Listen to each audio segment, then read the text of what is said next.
ಅವ್ರು ಕೇಳ್ತಾರೆ ಎಲ್ಲಾ ತಾಲೂಕುಗಳಲ್ಲಿ ನಾನು ಕಾಣಿಸ್ಕೊಂಡಾಗ ನೀವೇ ಯಾಕೆ, ನೀವ್ ಯಾರ ಜೊತೆ ಗುರುತಿಸ್ಕೊಂಡಿದ್ರೋ ಆತ ಇವತ್ತು 3 ಅತ್ಯಾಚಾರ ಪ್ರಕರಣದ ಆರೋಪಿ.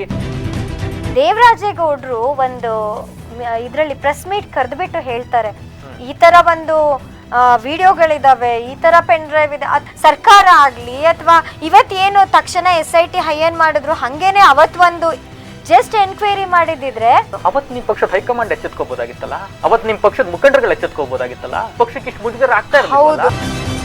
ಮಾತಾಡ್ತಾ ಇರೋದು SIT ಅಧಿಕಾರಿಗಳು ಉದ್ದೇಶಪೂರ್ವಕವಾಗಿ ಅಕ್ಷತಾ ಅವರಿಗೆ ಟಾರ್ಗೆಟ್ ಮಾಡಿದ್ರ. ನನ್ನ ಮೇಲೆ 2 FIR ಆಗಿದೆ. ನೀವು ಮೊನ್ನೆ ಅದನ್ನ ರಿವೀಲ್ ಮಾಡಿದಿರ, 2 FIR ಆಗಿದೆ. ಕ್ರಿಮಿನಲ್ ಕೇಸ್ ಅದು. ಇಲ್ಲೇ ಡಿಫೀಟೆಡ್ ಕ್ಯಾಂಡಿಡೇಟ್ ಕಾಂಗ್ರೆಸ್ ಕ್ಯಾಂಡಿಡೇಟ್ಗೂ ಒಂದಷ್ಟು ಕಾಂಪ್ಲಿಕೇಶನ್ ಆದಾಗ ಅದಾಗಿ ಸ್ವಲ್ಪ ದಿನಕ್ಕೆ ನಂಗೆ ನೋಟಿಸ್ ಬರುತ್ತೆ ಅನ್ಸುತ್ತೆ ಅಲ್ಲ. ಇವರು ಕಾಂಗ್ರೆಸ್ ಪ್ರಭಾವಿ ಇದರ ಒಂದು SIT ನ ನಡುಗಿಸಿ ನಾಳೆ ಫೋನ್ ಮಾಡಿ ಕರೆದು ಅಕ್ಷತಾ ಕರೆದು ವಿಚಾರಣೆ ಮಾಡಬೇಕು ಅಂತ ಹೇಳಬಹುದು. ನಾವು ಲೀಡರ್ ಅಂತ ಅವರು JDS ಪಕ್ಷದಲ್ಲಿ ಇದ್ದಾರೆ, ಗ್ರಾಮ ಪಂಚಾಯತ್ ಜನಪ್ರತಿನಿಧಿ ಇದ್ದಾರೆ. ಕುಮಾರಸ್ವಾಮಿ ಅವರು ಇವತ್ತು ಕೇಂದ್ರದಲ್ಲಿ ಮಂತ್ರಿ ಆಗಿದ್ದಾರೆ. ಅಕ್ಷತಾ ಮೇಡಮ್ ಕುತ್ಕೊಂಡು CBI ಅವರಿಗೆ ಇಂಥ ಪ್ರಕರಣದಲ್ಲಿ ಯಾರೋ ಒಬ್ಬನ ಕರ್ಕೊಂಡ್ಬಂದು ಸಿಕ್ಸು ಅಂತ ಹೇಳ್ಬಿಟ್ರೆ ನಾಳೆ ಮುರಳಿ ಮೋಹನ್ ಕರ್ಕೊಂಡು ಹೋಗ್ತಾರ ಅವರು ಅಂದ್ರೆ. ಆಮೇಲೆ ನೀವು ಒಬ್ರು ಇವಾಗ TV ಚಾನೆಲ್ ಇದ್ ಮಾಡ್ತಾ ಇದ್ದೀರಲ್ಲ, ನೀವೇ ಹೋಗಿ ಸಕಲೇಶಪುರ ಭಾಗಗಳಲ್ಲಿ ಸರ್ವೆ ಮಾಡ್ಕೊ ಬನ್ನಿ, ಅವ್ರ ಬಗ್ಗೆ ಯಾವ ತರ ಮಾತಾಡ್ತಾರೆ ಅನ್ನೋದು ನಿಮ್ಗೆ ಗೊತ್ತಾಗುತ್ತೆ. ನಿಮ್ ಗ್ರಾಮ ಪಂಚಾಯತಿಯವರೇ ಯಾರೋ ಒಬ್ರು ಜೊತೆ ಮಾತಾಡ್ತಾರೆ, ಅವ್ರು ಹೇಳ್ತಾ ಇದ್ರು ಅಕ್ಷತಾ ಮೇಡಮ್ ಕಿರಿಕಪ್ಪ ಸಿಕ್ಕಾಬಟ್ಟೆ ಎಲ್ಲಾ ವಿಚಾರಕ್ಕೂ ಕಿರಿಕ್ ಮಾಡ್ತಾರೆ ಅಂತ ಹೇಳಿದ್ರು. ಹೌದಾ ಕಿರಿಕ? ನಾವು ಕಿರಿಕ್ ಅಂತಾನೆ ಅನ್ನಿಸ್ಕೊಳ್ಳೋದು. ಅವತ್ತೊಂದು ಗಂಭೀರ ಆರೋಪ ಮಾಡ್ತೀರಿ, ಅಲ್ಲಿ ಕ್ಯಾಮ್ರಾ ಆಫ್ ಮಾಡ್ಕೊಂಡಿದ್ರು. ಹೌದು, ನಮ್ ಸ್ಟುಡಿಯೋದಲ್ಲೂ ಕ್ಯಾಮ್ರಾ ಇದೆ ಮೇಡಮ್. ಆ ಕ್ಯಾಮ್ರಾ ಆನ್ ಆಗಿದ್ಯಾ ಆಫ್ ಆಗಿದ್ಯಾ ಅಂತ ಯಾವ ಮಾನದಂಡದಲ್ಲಿ ಕಂಡುಹಿಡಿತೀರಿ ಹೇಳಿ ನನಗೆ? SIT ತನಿಖೆ ನೀಡ್ತಾ ಇರತಕ್ಕಂಥದ್ದು ಕರೆಕ್ಟ್ ಮಾರ್ಗದಲ್ಲಿ ಹೋಗ್ತಾ ಇದೆ ಅನ್ಸುತ್ತೋ ಇಲ್ವಾ ದಿಕ್ತಪ್ಪಿದೆ ಅಂತ ಅನ್ಸುತ್ತಾ? ದಿಕ್ತಪ್ಪಿದೆ ಅಂತ ಹೇಳ್ತಿಲ್ಲ, ಅವ್ರವ್ರ ಕೆಲಸ ಮಾಡ್ತಿದ್ದಾರೆ. ಹೊರಗಡೆ ಬಂದು ಮೀಡಿಯಾಗೆ ಎಕ್ಸ್ಪೋಸ್ ಮಾಡಿದಾಗ ನನ್ನ ಅರೆಸ್ಟ್ ಆಗೋದಿಲ್ಲ ನಾನು ಅಥವಾ ಈ ಪ್ರಕರಣ ಯಾವುದೇ ಪ್ರಮೇಯ ಬರಲ್ಲ ಅನ್ನೋ ಕಾರಣ ಇಟ್ಕೊಂಡು ದೂರದೃಷ್ಟಿಯಿಂದ ನೀವು ಆತರ ಸ್ಟೇಟ್ಮೆಂಟ್ ಅನ್ನ ಕೊಟ್ಟಿದ್ರಿ. ನೀವು ನೋಡ್ತಾ ಇದ್ರೆ BBC ನ್ಯೂಸ್, ನಾನು ಸ್ವಾಗತ್. ನನ್ನೆ ನಮ್ಮಲ್ಲಿ ಸುದ್ದಿ ಒಂದನ್ನ ಬ್ರೇಕ್ ಮಾಡಿದ್ವಿ. ಅದು ಹಾಸನ ಜಿಲ್ಲೆಯ ಸಕಲೇಶಪುರದ ಗ್ರಾಮ ಪಂಚಾಯಿತಿ ಸದಸ್ಯರಾದಂತ ಅಕ್ಷತಾ ಅವರು SIT ಅಂತ ಅಂದ್ರೆ ಪ್ರಜ್ವಲ್ ರೇವಣ್ಣ ಪ್ರಕರಣಕ್ಕೆ ಸಂಬಂಧಪಟ್ಟಂತೆ SIT ವಿಚಾರಣೆಯನ್ನ ಎದುರಿಸಿದ್ರು. ಅದಾದ ನಂತರ SIT ವಿಚಾರಣೆ ಸಂದರ್ಭದಲ್ಲಿ ತಮಗೆ ಒಂದಿಷ್ಟು ಮಾನಸಿಕವಾಗಿ ಹಿಂಸೆ ಆಯ್ತು, ಒಂದಿಷ್ಟು ಹರಾಸ್ಮೆಂಟ್ ಅನ್ನಿಸ್ತು ನನಗೆ, ಅವರು ನನ್ನ ಕ್ವಶನ್ ಕೇಳಿದ್ದು ಅನ್ನೋದೊಂದಿಷ್ಟು ಹೇಳಿದ್ರು. ನಾವೊಂದು 10 ಆರೋಪ ಪಟ್ಟಿಗಳನ್ನ ಹಾಕಿ ಒಂದು 10 ಪಾಯಿಂಟ್ಸ್ ಅನ್ನ, ಮೇನ್ 10 ಕೀ ಪಾಯಿಂಟ್ ಗಳನ್ನ ನಿಮ್ಮ ಮುಂದೆ ತೆರೆದಿಟ್ಟು ಅದಕ್ಕೆ ಒಂದಿಷ್ಟು ಉತ್ತರ ಕೊಡುವ ಪ್ರಯತ್ನವನ್ನ ಮಾಡಿದ್ವಿ. ಮತ್ತೊಂದಾಗಿತ್ತು. ಅಂಡ್ ಕೊನೆಯಲ್ಲಿ ನಾನೊಂದು ಪದವನ್ನು ಕೂಡ ಬಳಸಿದ್ದೆ, ಒಂದು ಸೆಂಟೆನ್ಸ್ ಅನ್ನ. ನಿಮಗೇನಾದ್ರೂ ನಮ್ಮ ವಾಹಿನಿ ಮೂಲಕ ನಿಮ್ಮನ್ನ ನಾವು ತೇಜೋವಧೆ ಮಾಡ್ತಾ ಇದೆ ಅಂತ ಅನ್ಸಿದ್ರೆ ಅಥವಾ ಸ್ವಾಗತದಲ್ಲಿ ಕುತ್ಕೊಂಡು ಏನೋ ತಪ್ಪು ಮಾತಾಡ್ತಿದ್ದಾನೆ ಅಂತ ಅಂದ್ರೆ ದಯವಿಟ್ಟು ಸ್ಟುಡಿಯೋಗೆ ಬನ್ನಿ ಮೇಡಮ್, ನಾವು ನೇರವಾಗಿ ಮಾತಾಡೋಣ, ವೇದಿಕೆಯನ್ನ ಕಲ್ಪಿಸ್ಕೊಡ್ತೀವಿ ಅಂತ ಹೇಳಿದ್ವಿ. ಕಾರಣ ಏನು ಅಂತ ಅಂದ್ರೆ ನಮ್ಮ ವಾಹಿನಿ ನಾವು ಯಾವಾಗ್ಲೂ ಕೂಡ ಅದನ್ನೇ ಟ್ಯಾಗ್ ಲೈನ್ ಸದ್ಯದ ಕಡೆ ನಮ್ಮ ನಡೆ ಅಂತ ಹೇಳ್ಕೊಂಡೇ ಟ್ಯಾಗ್ ಲೈನ್ ಅನ್ನ ಇಟ್ಕೊಂಡು ಬಂದಿದ್ದೀವಿ, ಪಕ್ಷಾತೀತವಾಗಿ. ಅಂಡ್ ಯಾರೋ ಒಬ್ರಿಗೆ ನಾನು ಮಾತಾಡ್ಬೇಕಾದ್ರು ಹೇಳ್ತಾ ಇದ್ದೆ, I am not A judge, ನಾನು ಇಲ್ಲಿ ಕುತ್ಕೊಂಡು ಯಾವ್ದೋ ಜಡ್ಜ್ಮೆಂಟ್ ಮಾಡ್ತಾ ಇಲ್ಲ ಅಥವಾ ಯಾವ್ದೋ ಒಂದಕ್ಕೆ ಡಿಸಿಷನ್ ಕೊಡ್ತಾ ಇಲ್ಲ, ಬಟ್ ನಮ್ಮ ಅನಿಸಿಕೆ ಅಭಿಪ್ರಾಯ ಜನರ ಅಭಿಪ್ರಾಯವನ್ನ ನಿಮ್ಮ ಮುಂದೆ ತೆರೆದಿಡೋ ಪ್ರಯತ್ನವನ್ನ ಮಾಡ್ತಾ ಇದ್ದೀವಿ ಅಂತ ಹೇಳ್ತಾ ಇದ್ವಿ. ಅಂತೆ ಇವತ್ತು ಅಕ್ಷತಾ ಅವರು ನಮ್ಮೊಟ್ಟಿಗೆ ನಮ್ಮ ಸ್ಟುಡಿಯೋದಲ್ಲಿ ಜಾಯ್ನ್ ಆಗಿದ್ದಾರೆ. ಅವ್ರ ಮಾತಾಡ್ತಾ ಹೋಗೋಣ. ನಮಸ್ತೆ ಮೇಡಮ್. ನಮಸ್ಕಾರ. ಮೊನ್ನೆ ಎಲ್ಲ ಒಂದು ಕಡೆ ಇಂಟರ್ವ್ಯೂ ಅಲ್ಲಿ ನಾವು ನೋಡ್ತಾ ಇದ್ದೆ, ನೀವು ಮಾತನಾಡ್ತಾ ಇದ್ರಿ. ಅವತ್ತು ಜನರಿಗೆ ಒಂದಿಷ್ಟು ಜನ ನೋಡಿರಬಹುದು, ನೋಡ್ದಲ್ಲೇ ಇರಬಹುದು. ನಾನು ಹೇಳ್ತಕ್ಕಂಥದ್ದು ಏನ್ ಸಮಸ್ಯೆ ಆಯ್ತು ಅನ್ನೋದನ್ನ ಫಸ್ಟ್ ಹೇಳಿ, ಆಮೇಲೆ ನಾವು ಮತ್ತೆ ಕಂಟಿನ್ಯೂ ಮಾಡೋಣ. ಏನ್ ನಿಮ್ಗೆ, ನೀವು SIT ತನಿಖೆಗೆ ಹಾಜರಾದ್ರಿ, ನೋಟಿಸ್ ಕೊಟ್ರು, ಏನು ಸಮಸ್ಯೆ ಆಯ್ತು ಮೇಡಮ್ ನಿಮ್ಗೆ? ಸರ್, ಇವಾಗ ಅದೇ SIT ಅಂತ ಹೇಳಿದ್ರೇನೆ ಇವಾಗ ಹೆಣ್ಮಕ್ಳು ಅಥವಾ ಯಾರೇ ಆದ್ರೂ SIT ಅಂದ್ರೇನೆ ಒಂದ್ ದೊಡ್ಡ ಸಮಸ್ಯೆ. ಅದ್ರೊಳಗೆ ನಾವು ಒಬ್ರನ್ನ ಕರೆದಿದ್ದಾರೆ ಅಂದ್ರೇನೆ ಅದ್ರಲ್ಲಿ ಏನೋ ಬ್ಯಾಡ್ ಅರ್ಥ ಬರುತ್ತೆ. ಅದ್ರಲ್ಲೂ ನಾವು ಎದುರಿಸಿ ನಾವು ಅಟೆಂಡ್ ಆಗ್ತೀವಿ. So 1 day is okay. Second ಡೇನು ನನಗೆ ಪದೇ ಹೇಳುವಾಗ ಒಂದು 3-4 ಸಲ ಕರಿವಾಗ ನಮಗೆ ಸ್ವಲ್ಪ ಕಷ್ಟ ಆಗೋಕ್ಕೆ ಸ್ಟಾರ್ಟ್ ಆಯಿತು. ಆಮೇಲೆ ಎಲ್ಲ ಜನ ನಮ್ಮನ್ನು ಅಬ್ಸರ್ವ್ ಮಾಡ್ತಾ ಇರ್ತಾರೆ. ಅಲ್ಲಿ ಯಾರೋ ಒಂದು ಕಡೆ ಯಾವುದೋ ಒಂದು ಮೂಲೆಯಲ್ಲಿ ನಮ್ಮನ್ನ ಕೂರಿಸ್ಕೊಂಡ್ಬಿಟ್ಟು ಮಾತಾಡಿರಲ್ಲ, ಎಲ್ಲರ ಎದುರಿಗೆ ಮಾತಾಡ್ತಿರ್ತಾರೆ. ಇದರಿಂದ ಒಂದು ತಪ್ಪು ತಿಳುವಳಿಕೆಗಳು ಹೋಗುತ್ತೆ ಜನಗಳಿಗೆ. ಏನಕ್ಕೆ ಅಂತ ಹೇಳಿದ್ರೆ SIT ಆಗಿರೋದೇ ಒಂದು ಯಾವುದೋ ಒಂದು ಕೆಟ್ಟ ವಿಷಯದಿಂದ ಅದು SIT ಫಾರ್ಮೇಷನ್ ಆಗಿರೋದು. ಸೊ ನಾನು ಇವಾಗ ಇಲ್ಲಿ ಏನಂತ ಹೇಳಿದ್ರೆ, ಅಲ್ಲಿಗೆ ನಮ್ಮನ್ನು ಕರೆಸಿದ್ದಾರೆ ಅನ್ನುವಾಗ ಜನಗಳ ಹತ್ರ ಒಂದಷ್ಟು ಕ್ವೆಶನ್ಗಳು ಬರುತ್ತೆ, ಪ್ರಶ್ನೆಗಳು ಬರುತ್ತೆ. ಏನಕ್ಕೆ ಅಕ್ಷತಾನೇ ಯಾಕೆ ಕರೆಸಿದ್ರು ಹಾಗಾದ್ರೆ, ಅದು ಇದು ಅಂತ ಹೇಳಿ. ಅಲ್ಲಿ ಎಲ್ಲೋ ಒಂದು ಕಡೆ ನನಗೆ ಒಂದಷ್ಟು ಮುಜುಗರ ಆಯಿತು. ಅವರು ಕೇಳಿದಂಥ ಫಸ್ಟು ದಿನಗಳಲ್ಲಿ ಅವ್ರು ಕೇಳ್ದಂಥ ಕ್ವೆಶನ್ಗಳು ನನಗೆ ತುಂಬ ಮುಜುಗರ ಆಗೋಕ್ಕೆ ಸ್ಟಾರ್ಟ್ ಆಗಿದ್ದು ಹೌದು, ಒಂದಷ್ಟು ಮಟ್ಟಿಗೆ ನನಗೆ ಹೆರಾಸ್ಮೆಂಟ್ ಅಂತಲೂ ಅನಿಸಿದ್ದು ಹೌದು. ಸೊ ಈ ವಿಷಯ ನಿಮಗೆ ಇನ್ನೊಂದು ಹೇಳಬೇಕು ಅಂದರೆ, ಫಸ್ಟನೇ ದಿನ ನಾನು ನನ್ನ ಹಸ್ಬೆಂಡ್ಗೆ ಒಂದೇ ಹೇಳಿದೆ, ಇದ್ರ ಮೇಲೆ ನಾನೇನಾದರೂ ಕೇಸ್ ಫೈಲ್ ಮಾಡ್ಬೋದಾ, ಲೈಕ್ ಕೋರ್ಟ್ಗೆ ಹೋಗ್ಬೋದಾ ಅಂತಲೇ ನಾನು ಫಸ್ಟ್ ಕ್ವೆಶನ್ ಮಾಡಿದ್ದು. ಯಾಕೆ ಅಂದರೆ ಅವರು ಕೇಳಿದಂಥ ಕ್ವೆಶನ್ಗಳು ನನಗೆ ಅಷ್ಟೊಂದು ಅನ್ಕಂಫರ್ಟೇಬಲ್ ಅನಿಸಿತ್ತು. ಸೊ ಹಾಗಾಗಿ ನಾನು ಅದನ್ನು ಕೇಳಿದ್ದೆ. ಈ ಕ್ಷಣಕ್ಕೂ ನಿಮಗೆ 3 ದಿವಸ ವಿಚಾರಣೆಯನ್ನು ಎದುರಿಸಿದ್ದೀರಿ ಅಂಡ್ ಇದ್ರ ಬಗ್ಗೆ ಒಂದಿಷ್ಟು ಆರೋಪ ಮಾಡಿದ್ರಿ. ಅದಾದ್ಮೇಲೂ ಕೂಡ ನಿಮ್ ಜೊತೆ ಸಾಕಷ್ಟು ಜನ ಮಾತಾಡಿರ್ತಾರೆ, ಕಾನೂನಾತ್ಮಕವಾಗೂ ಒಂದಿಷ್ಟು ತಿಳ್ಕೊಂಡಿರ್ತೀರಿ. ಈ ಕ್ಷಣಕ್ಕೂ ನೀವು ಅದನ್ನ ಫೀಲ್ ಮಾಡ್ತಾ ಇದ್ದಾರೆ, SIT ಅವ್ರು ನನ್ನ ಟಾರ್ಗೆಟ್ ಮಾಡಿದ್ರು ಅಂತ? SIT ಅವ್ರ ಟಾರ್ಗೆಟ್ ಅಂತ ಅನ್ಸೋದಕ್ಕಿಂತ ಲಾಸ್ಟ್ ಅವ್ರಿಗೆ ಒಂದಷ್ಟು ಎಲ್ಲದು ಅವರೇ ಕನ್ಫರ್ಮ್ ಆಯಿತು ಈ ಲೇಡಿ ಈ ಥರ ಬಂದಿರೋದು ಅಂತ. ಬಿಕಾಸ್ ನಾನು ಆಗ ಇನ್ನು JDS ಪರವಾಗಿ ನಾನು ಹೋಗಿರ್ತೀನಿ, ಅಂದರೆ MP ಎಲೆಕ್ಷನ್ ಟೈಮಲ್ಲಿ. ಸೊ ಅವ್ರಿಗೆ ಆಗ ಒಂದಷ್ಟು ಕ್ಲಿಯರ್ ಆಯಿತು ಇವ್ರು ಈಗ ಬಂದು ಈ ಥರ ಆಗಿದೆ ಅನ್ನೋದು. ಆದರೆ ಅಷ್ಟು ಹಿಂದೆಯಲ್ಲಿ ಆಯ್ತಲ್ಲ, ಆ ಎಕ್ಸ್ಪೀರಿಯನ್ಸ್ ನನಗೆ ತುಂಬ ವರ್ಸ್ಟ್ ಅಂತ ಅನ್ಸಿದ್ದು ಹೌದು. ಆಗ ನನ್ನಂಥವ್ರು ಇನ್ನೂ ಎಷ್ಟು ಜನ ಈ ಥರ ಬಂದಾಗ ಅವ್ರಿಗೆ ಈ ಥರ, ಈಗ ನಾನೇನೋ ಸ್ವಲ್ಪ ಧೈರ್ಯವಾಗಿ ಕೂತ್ಕೊಂಡೆ, ಅವ್ರು ಏನೇ ಕೇಳಿದ್ರೇನು ಆನ್ಸರ್ ಮಾಡಿದೆ, ಗಟ್ಟಿಯಾಗಿ ನಿಂತ್ಕೊಂಡೆ. ಬಟ್ ವಾಟ್ ಅಬೌಟ್ ಬೇರೆ ಅದರ್ಸ್ ಹೆಣ್ಮಕ್ಳುಗಳು ಹೆಂಗೆ ಯಾರು ಮುಂದೆ ಬಂದು? ಈಗ SIT ಅಲ್ಲಿ ನೀವು ಒಬ್ಬರೇ ಅಲ್ಲ, ಇದುವರೆಗೂ ನನಗೆ ಗೊತ್ತಿರೋ ಮಾಹಿತಿ ಪ್ರಕಾರ 100 ಜನ ಹಾಸನ ಜಿಲ್ಲೆಯವರೇ 100 ಜನ ಅಲ್ಲಿ ತನಿಖೆಗೆ ಹಾಜರಾಗಿದ್ದಾರೆ, ತನಿಖೆಗೆ ಸಹಕಾರ ಕೊಟ್ಟಿದ್ದಾರೆ. ಕೆಲವು ವರ್ಷ ಜನ ತನಿಖೆಗೆ ಸಹಕಾರ ಕೊಡದಲೇ ಇರಬಹುದು. ಯಾಕೆ ಯಾರು ಮುಂದಕ್ಕೆ ಬರಲಿಲ್ಲ? ಅಂಡ್ ಈ ಸಮಸ್ಯೆ ನಿಮಗೆ ಮಾತ್ರ ಆಯ್ತಾ? ನನಗೆ ಅನ್ಸಿದ್ದು ನನಗೆ ಆಯ್ತಂತ, ಅಥವಾ ಬೇರೆಯವ್ರಿಗೆ ಹೇಳ್ಕೊಳಕ್ ಆಗ್ಲಿಲ್ಲ ಅನ್ನೋದು ಗೊತ್ತಿಲ್ಲ ನನಗೆ. ಅವ್ರುಗಳೆಲ್ಲ ಯಾಕೆ ಬಂದ್ರು, ಯಾಕೆ ಅವ್ರದ್ದು ಹೇಗೆ ಅವ್ರನ್ನ ವಿಚಾರಣೆಗೆ ತಗೊಂಡ್ರು ಅಂತ ಹೇಳಿ. ಬಟ್ ನಂದೇನಂತ ಹೇಳಿದ್ರೆ, ನನ್ನನ್ನು ಕರ್ಸಿದ್ ಒಂದೇ ಯಾವುದು ಹೊಳೆನರಸೀಪುರ ಒಂದು ಕೇಸಲ್ಲಿ ಕರೆಸ್ತಾರೆ. ಸೊ ನನಗೆ ಫಸ್ಟೇ ಆಗಿದ್ದು ಅದಕ್ಕೂ ನನಗೂ ಹೇಗೆ ರಿಲೇಟೆಡ್ ಅನ್ನೋದು. ಈಗ ಹೊಳೆನರಸೀಪುರ ಕೇಸ್ ನಾನು ನಿಮಗೆ ಆ ವಿಚಾರಣೆದು ನೋಟಿಸ್ನು ಕೊಡ್ತೀನಿ ನಾನು.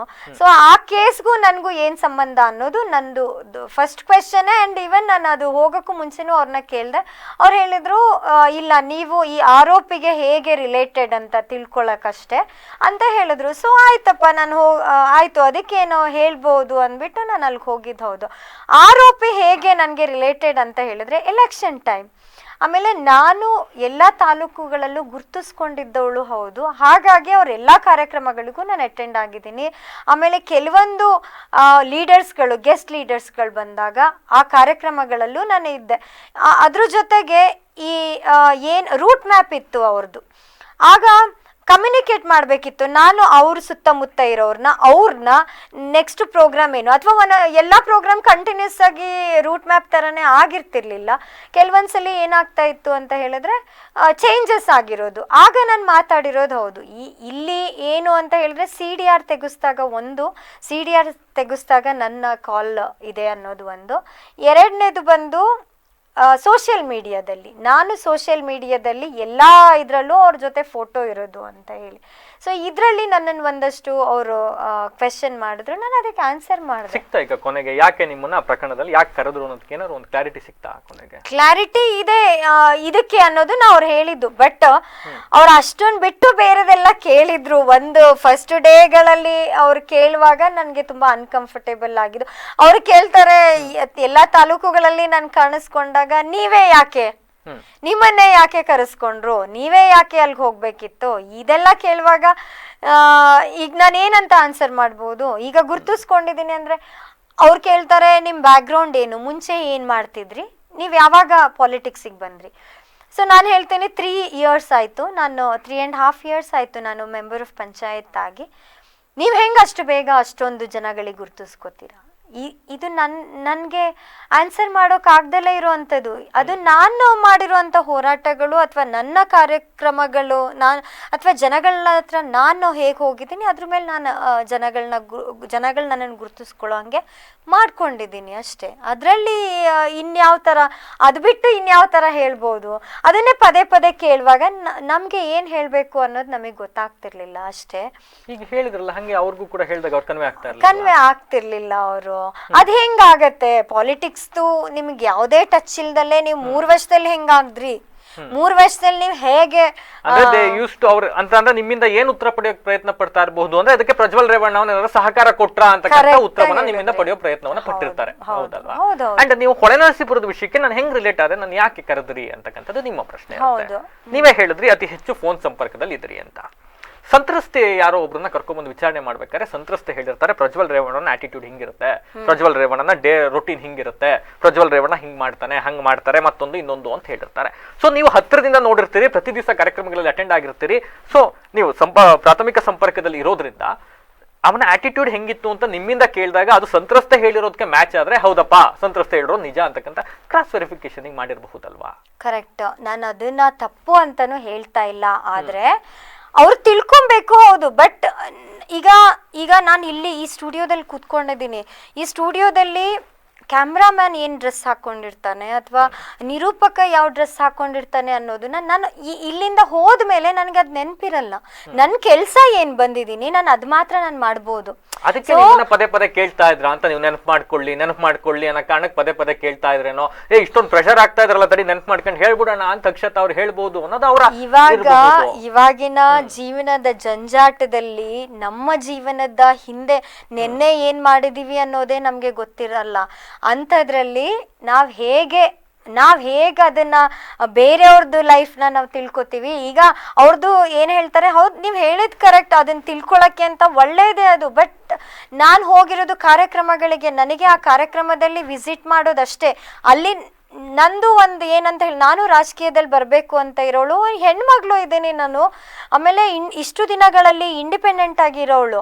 ಸೊ ನಾನು ಯಾವ ಪಕ್ಷದಿಂದ ನಾನು ಗುರ್ತಿಸ್ಕೊಂಡವಳಲ್ಲ, ಯಾವುದೇ ಸಂಘಟನೆ ಒಳಗೆ ಹೋಗಿ ಆ ಸಂಘಟನೆಯಲ್ಲಿ ಏನೋ ಒಂದು ಮಾಡಿ ಗುರ್ತಿಸ್ಕೊಂಡಿರೋಳಲ್ಲ. ನನ್ನದೇ ಆದ ಒಂದು ಹೆಸರು ಮಾಡ್ಕೊಂಡಿರೋಳು, ಇಂಡಿಪೆಂಡೆಂಟ್ ಆಗಿ ಮಾಡಿರೋಳು.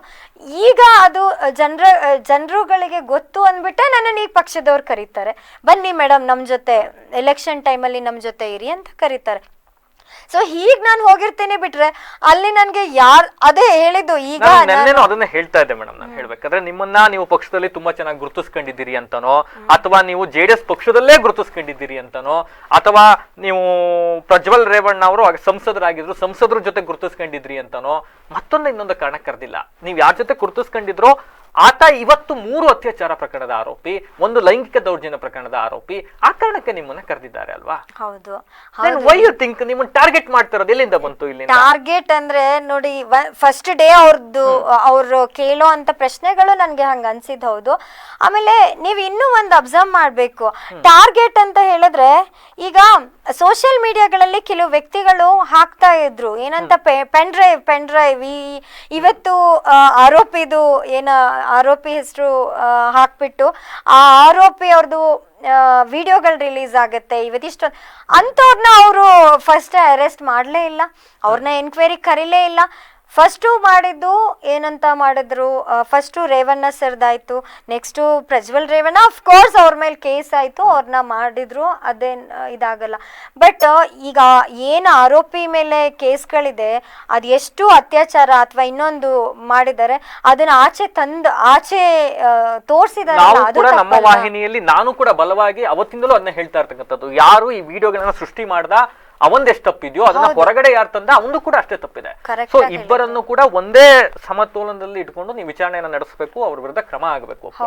ಬಟ್ ನೀವು ಮೊನ್ನೆ ಮಾಡಿದ್ದ ಅಲಿಗೇಷನ್ಸ್ ಏನು, SIT ವಿಚಾರಣೆ ಸಂದರ್ಭದಲ್ಲಿ ಒಂದಿಷ್ಟು ನನ್ನ ಮೇಲೆ ಹರಾಸ್ಮೆಂಟ್ ಆಯ್ತು ಅನ್ನೋದು, ಆ ವಿಚಾರವಾಗಿ ಮಾತಾಡ್ತಾ ನನಗೆ ನಾನು ಹೇಳ್ತಾ ಇರೋದು, ಈಗ ನಾನು ಇದ್ದಿದ್ದು ರೇವಣ್ಣ ಸರ್ ಫ್ಯಾಮಿಲಿ ಫೇವರ್ ಆಗೇ ಇದ್ದಿದ್ದು ಮುಂಚೆಯಿಂದನು. ಸೊ ಇವಾಗ್ಲೂ ಯಾರೋ ಮಾಡಿದ್, ನಾನು ವ್ಯಕ್ತಿ ನೋಡಿ ನಾನು ಪಕ್ಷಕ್ಕೆ ನಾನು ಗೌರವ ಕೊಟ್ಟಿದ್ದಲ್ಲ. ನಾನು ಕೊಟ್ಟಿದ್ದು ಒಂದು ಪ್ರಾದೇಶಿಕ ಪಕ್ಷ, ಅದರಲ್ಲೂ ನಮ್ಮ ಹಾಸನ ಜಿಲ್ಲೆದು ಒಂದು ದೇವೇಗೌಡರು ಕಟ್ಟಿದಂತ ಪಕ್ಷ ರೈತರು ಪಕ್ಷ ಆಗಿತ್ತು. ನಾನು ಇದ್ರ ಹಿಂದೆ ಹೋಗಿದ್ದವಳು. ಸೊ ಈ ಟೈಮಲ್ಲಿ ಅದು ಯಾವ ಕಾರಣಕ್ಕೂ ಕೂಡ ನಿಮ್ಮನ್ನು ಕರೆದಿಲ್ಲ ಅವರು. ನಾನು ಸಿಂಪಲ್ ಒಂದು ಎಕ್ಸಾಂಪಲ್ ಕೊಡ್ತೀನಿ ಮೇಡಮ್. ನಾನು ಯಾವ್ದೋ ಆಫೀಸಿಂದ ಹೊರಗಡೆ ಬರ್ತೀನಿ, ನನ್ನ ಫ್ರೆಂಡ್ ಒಬ್ಬ ಕಾರ್ ತಗೊಂಡ್ ಬರ್ತಾನೆ, ಫ್ರೀ ಇದೆಯಾ ಬಾ ಇಲ್ಲಿ ಶಾಂತಿಗ್ರಾಮ ಗಂಟ ಹೋಗಿ ಬರೋಣ ಅಂತ ಯಾರೋ ನಾನು ಕರೀತಾನೆ. ನನ್ನ ಫ್ರೆಂಡ್ ಪರಿಚಯದವನಲ್ವಾ, ನಾನು ಅವನ್ನ ಬೇರೆ ಯಾವ್ದು ಬ್ಯಾಕ್ ಗ್ರೌಂಡ್ ನೋಡಲ್ಲ, ಆಯ್ತು ನಡಿ ಹೋಗ್ತೀನಿ ಅಂತ ಹೋಗ್ತೀನಿ. ಶಾಂತಿಗ್ರಾಮ ಟೋಲ್ ಹತ್ರ ಪೊಲೀಸರು ಅಡ್ಡ ಹಾಕ್ತಾರೆ, ಡಿಕ್ಕಿ ಓಪನ್ ಮಾಡ್ತಾರೆ, ಅಲ್ಲಿ ಯಾವ್ದೋ ಒಂದು ಶವ ಪತ್ತೆ ಆಗ್ಬಿಡುತ್ತೆ. ನನಗೆ ಗೊತ್ತಿಲ್ಲ ಅವ್ನ ಕಾಲಗಡೆ ಏನ್ ತಗೊಂಡ್ಬರ್ತಾ ಇದ್ದಾನೆ ಮತ್ತೊಂದು ಇನ್ನೊಂದು ನಂಗೆ ಐಡಿಯಾ ಇಲ್ಲ. ನನ್ನ ಫ್ರೆಂಡ್ ಅನ್ನೋ ಕಾರಣಕ್ಕೆ ಹೋಗಿದ್ದೀನಿ. ಆ ಸಂದರ್ಭದಲ್ಲಿ ನನಗೆ ಗೊತ್ತಿಲ್ಲ ಅಂತ ಒಂದು ಮಾತಲ್ಲಿ ಹೇಳಿದ ತಕ್ಷಣ ಪೊಲೀಸ್ ನಾನು ಬಿಟ್ಟು ಕಳ್ಸಲ್ಲ, ಯಾಕೆಂದ್ರೆ ನಾನು ಆರೋಪಿ ಜೊತೆ ಇದ್ದೀನಿ. ಸೊ ನನ್ನ ಕೂಡ ವಿಚಾರಣೆ ಮಾಡ್ತಾರೆ, ನಾನು ಫೋನ್ ಟ್ರ್ಯಾಕ್ ಮಾಡ್ತಾರೆ, ಇವನೇನ್ ಮಾಡಿದಾನೆ ಅಂತ ತಿಳ್ಕೊಳ್ತಾರೆ. ಅಂಡ್ ಈಗ ನೀವು ಅಕ್ಷತಾ ಅವ್ರು, ನಾನು ಇವತ್ತು ನಿಮ್ಮನ್ನು ನೋಡ್ತಾ ಇದ್ದೀರಿ, ನೀವು ನನ್ನನ್ನು ಇವತ್ತು ನೋಡ್ತಾ ಇದ್ದೀರಿ, ನಾನೇನು ಅಂತ ಕಂಪ್ಲೀಟ್ ನಿಮಗೆ ಗೊತ್ತಿರಲ್ಲ, ನೀವೇನು ಅಂತ ನನಗೆ ಕಂಪ್ಲೀಟ್ ಗೊತ್ತಿರಲ್ಲ. ಸೊ ಅದನ್ನ ನಾನು 10 ಪ್ರಶ್ನೆ ಮಾಡಿದಾಗ 11 ಪ್ರಶ್ನೆ ಮಾಡಿದಾಗ ಗೊತ್ತಾಗುತ್ತೆ. ಅದೇ ರೀತಿ ನೀವು ಬ್ಲೈಂಡ್ ಆಗೇ ಪ್ರಜ್ವಲ್ ರೇವಣ್ಣ ಅವರು ಏನೋ ಅವ್ರ ಆರೋಪಿನೋ ಮತ್ತೊಂದೋ ಗೊತ್ತಿಲ್ಲ ನಿಮಗೆ, ನೀವು ಅವ್ರ ಜೊತೆ ಕಾರ್ಯಕ್ರಮಕ್ಕೆ ಸಕ್ರಿಯವಾಗಿ ಪಾಲ್ಗೊಂಡಿದ್ದೀರಿ. ಬಟ್ ಪಾಲ್ಗೊಂಡಿದ್ದೀರಿ ಅನ್ನೋ ಕಾರಣಕ್ಕೆ ಅವ್ರ ಬಗ್ಗೆ ನಿಮ್ಗೆ ಏನೋ ಒಂದಿಷ್ಟು ಗೊತ್ತಿರಬಹುದು ಅನ್ನೋ ಕಾರಣಕ್ಕೆ ಅದನ್ನ ತಗೊಳಕೋಸ್ಕರ ಮಾಡಿರ್ತಾರೆ. ಅಂಡ್ ನೀವು ಸೋಷಿಯಲ್ ಮೀಡಿಯಾದಲ್ಲಿ ಒಂದಿಷ್ಟು ಹೋರಾಟಗಳು ಮತ್ತೊಂದ್ರಲ್ಲಿ ತೊಡಗಿದ್ದೀರಿ. ಈ ಸಂದರ್ಭದಲ್ಲಿ ಪಕ್ಷಾತೀತವಾಗಿ ನಾನು ಹೇಳ್ತಕ್ಕಂಥದ್ದು, ನಿಮ್ಮ ಪಕ್ಷದ ಮಹಿಳೆಯರಿಗೆ ಆಗಿರ್ತಕ್ಕಂಥ ಅನ್ಯಾಯ, ನೀವು ಅವ್ರ ಪರವಾಗಿ ನಿಲ್ಬೇಕಲ್ವಾ? ವಿಚಾರಣೆಗೆ ಒಂದಿಷ್ಟು ನೀವು ಸಹಕಾರ ಕೊಟ್ಟರೆ ನಿಮ್ಮ ಪಕ್ಷದ ಮಹಿಳೆಯರಿಗೆ ನೀವು ನ್ಯಾಯ ಕೊಡಿಸ್ದಂಗಲ್ವಾ? ಹೌದು, ಇದು ನನ್ಗೆ ಅದು ಅರ್ಥ ಆಗುತ್ತೆ. ಈಗ ಮಹಿಳೆಯರಿಗೆ ನಾವು ನ್ಯಾಯ ಕೊಡಿಸ್ಬೇಕು ಅಂತ ಹೇಳಿ ಇತ್ತೀಚೆಗೆ ನಾನು ಅದನ್ನೇ, ಈಗ ನಾನು ಒಬ್ಳೆ ಅಂತಲ್ಲ, ನಾನು ಒಬ್ಳು ಇನ್ನ ಇವಾಗ ಏನು ರಾಜಕೀಯವಾಗಿ ನಾನು ಬರ್ತಾ ಇರೋದು.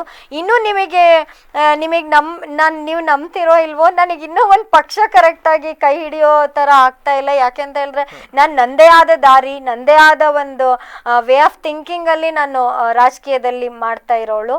ನಾನೇನು ಈ ಪಕ್ಷ ಆ ಪಕ್ಷ ಅಂತ ಹೇಳಿ ಇದು ಮಾಡ್ತಾ ಇಲ್ಲ. ಬಟ್ ಮಹಿಳೆಯರಿಗೆ ಆಗಿರೋ ಅನ್ಯಾಯ ನಾನು ಇಲ್ಲಿ ಒಂದು ಕ್ಲಾರಿಫೈ ಮಾಡ್ತೀನಿ. ಏನಂತ ಹೇಳಿದ್ರೆ, ದೇವರಾಜೇಗೌಡರು ಒಂದು ಇದರಲ್ಲಿ ಪ್ರೆಸ್ ಮೀಟ್ ಕರೆದ್ಬಿಟ್ಟು ಹೇಳ್ತಾರೆ, ಈ ತರ ಒಂದು ವಿಡಿಯೋಗಳಿದಾವೆ, ಈ ತರ ಪೆನ್ ಡ್ರೈವ್ ಇದೆ, ಆ ತರ ಎಷ್ಟು ಮಟ್ಟಿಗೆ ಅವ್ರು ಹೇಳಿದ್ರು ಅಂತ ಹೇಳಿದ್ರೆ ಅದು ಎಲ್ಲರೂ ಎಚ್ಚೆತ್ತುಕೊಳ್ಳುವಂತದ್ದು ವಿಷಯ ಅದು.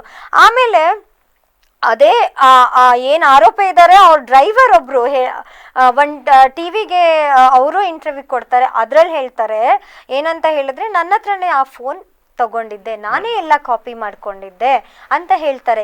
ಇವೆಲ್ಲ ಇರುವಾಗ ಅವರು ಆಮೇಲೆ ಇನ್ನು ಅದಕ್ಕಿಂತ ಹಿಂದೆ ಈ ಒಂದು 6-8 ತಿಂಗಳು, ಈ ಎಲೆಕ್ಷನ್ಗೆ 6-8 ತಿಂಗಳು ಹಿಂದೆನೂ ಒಂದು ಯೂಟ್ಯೂಬ್ ಚಾನಲಲ್ಲಿ ನಾನು ನೋಡಿದ್ದೆ ಆ ಡ್ರೈವರ್ದು ಒಂದು ಇಂಟರ್ವ್ಯೂನ. ಆ ಇಂಟರ್ವ್ಯೂ ಅಲ್ಲಿ ಆ ವ್ಯಕ್ತಿ ಹೇಳ್ತಾರೆ, ನನ್ನ ಆಸ್ತಿಗೆ ಅವರು ಬಂದಿದ್ದಾರೆ, ಸೊ ಆ ಆಸ್ತಿ ನನ್ನ ಕೈಗೆ ಬಂದ್ರೆ ನಾನು ಯಾವ ವಿಷಯಕ್ಕೂ ಹೋಗಲ್ಲ, ನೀವು ಈಗ್ಲೂ ತೆಗೆಸ್ಬೋದು, ಆ ರೆಕಾರ್ಡ್ಗಳಿದಾವೆ ಅಲ್ಲಿ. ಸೊ ಆ ತರ ಹೇಳ್ತಾನೆ ಅಲ್ಲ, ಆಗ ಒಂದು ಜವಾಬ್ದಾರಿಯುತವಾದ ಪೊಲೀಸರು ಇರ್ಬೋದು, ಸಾಮಾಜಿಕವಾಗಿ ಯೋಚನೆ ಮಾಡುವಂತ. ದೇವರಾಜೇಗೌಡರು ಪ್ರೆಸ್ ಮೀಟ್ ಮಾಡಿದಾಗಲೇ ಪೊಲೀಸರು ಎಚ್ಚೆತ್ಕೊಂಡಿದ್ರೆ, ಟಿಕೆಟ್ ಕೊಡೋಕ್ಕಿಂತ ಮುಂಚೆ 6 ತಿಂಗಳು ಮುಂಚೆನೆ ಎಚ್ಚೆತ್ಕೊಂಡಿದ್ರೆ ಇದು ಇಲ್ಲಿಗೆ ಬರ್ತಾ ಇರಲಿಲ್ಲ. ಹೌದು ಸರ್. ಇನ್ನೊಂದು ಏನಂತ ಹೇಳಿದ್ರೆ, ನಮ್ ಹೆಣ್ಮಕ್ಳುಗಳು ಅಲ್ಲಿ ಎಲ್ಲರಿಗೂ ಗೊತ್ತು, ಎಲ್ಲಾರು ಏನ್ ಹೇಳ್ತಿದ್ದಾರೆ, ಬರೀ ಹೆಣ್ಮಕ್ಳಿದ್ದಾರೆ, ಇದು ಒಂದ್ ಷಡ್ಯಂತ್ರ ಅಂತಾನೆ ನಾನು ಹೇಳ್ತೀನಿ. ಬಿಕಾಸ್ ಈ ಹಿಂದೆ ಆಗಿದ್ದಕ್ಕೆ ಅವ್ರು ಯಾರಾದ್ರೂ ಅದ್ರ ಮೇಲೆ ಸರ್ಕಾರ ಆಗ್ಲಿ ಅಥವಾ ಇವತ್ತೇನು ತಕ್ಷಣ SIT ಹೈಯನ್ ಮಾಡಿದ್ರು, ಹಂಗೇನೆ ಅವತ್ ಒಂದು ಜಸ್ಟ್ ಎನ್ಕ್ವೈರಿ ಮಾಡಿದಿದ್ರೆ ನಾನ್ ಹೇಳೋದು ಆರೋಪಿಗೆ ಅಲ್ಲ ಒಂದು ನಾನ್ ಕ್ಲಿಯರ್ ಮಾಡ್ಬಿಡ್ತೀನಿ. ದೇವರಾಜೇಗೌಡರು ಅವತ್ತು ಪ್ರೆಸ್ ಮೀಟ್ ಮಾಡಿದಾಗಲೇ ಪೊಲೀಸರು ಎಚ್ಚೆತ್ಕೊಂಡಿದ್ರು, ಇವತ್ತು ಇದಾಗ್ತಾ ಇರ್ಲಿಲ್ಲ. ಹೌದು, ಅವತ್ ನಿಮ್ ಪಕ್ಷದ ಹೈಕಮಾಂಡ್ ಎಚ್ಚೆತ್ಕೋಬಹುದಾಗಿತ್ತಲ್ಲ, ಅವತ್ ನಿಮ್ ಪಕ್ಷದ ಮುಖಂಡರುಗಳು ಎಚ್ಚೆತ್ಕೋಬಹುದಾಗಿತ್ತಲ್ಲ, ಅವತ್ ನೀವುಗಳು ನಮ್ಮ ಪಕ್ಷದ ಆರೋಪಿ ಒಬ್ಬನ ಮೇಲೆ, ನಮ್ಮ ಪಕ್ಷದ ಮುಖಂಡನ ಮೇಲೆ, ನಮ್ಮ ಪಕ್ಷದ ಒಬ್ಬ MP ಮೇಲೆ ಈ ತರ ಆರೋಪ ಮಾಡ್ತಾ ಇದ್ದಾನೆ, ಪ್ರಜ್ವಲ್ ರೇವಣ್ಣ ಸೌದೇನಪ್ಪ ಅಂತ ಕೇಳ್ಬೋದಾಗಿತ್ತಲ್ಲ. ಇದನ್ನ ನೀವು ಮುಂಚೆ ನೋಡಿ ಆಮೇಲೆ ಟಿಕೆಟ್ ಕೊಡ್ಬೋದಾಗಿತ್ತಲ್ಲ. ಇವತ್ತು ಪಕ್ಷಕ್ಕೆ ಇಷ್ಟು ಮುಜುಗರ ಆಗ್ತಾ ಇರಲಿಲ್ಲ. ಹೌದು, ಅದು ಅದೇ ಹೇಳಿದ್ದು, ಸಾಮಾಜಿಕವಾಗಿ ನಿಮ್ ಕಡೆಯಿಂದಲೂ ತಪ್ಪಿದೆ, ಎಲ್ಲರದು ತಪ್ಪು. ಹೌದು, ಇಲ್ಲ ಈಗ ನಾವು ಆ ವಿಡಿಯೋಗಳನ್ನ ನೋಡಿರ್ಲಿಲ್ಲ, ಈ ಹಿಂದೆ ನೋಡ್ದವ್ರು ಇದಾರೆ ಅಲ್ಲಿ.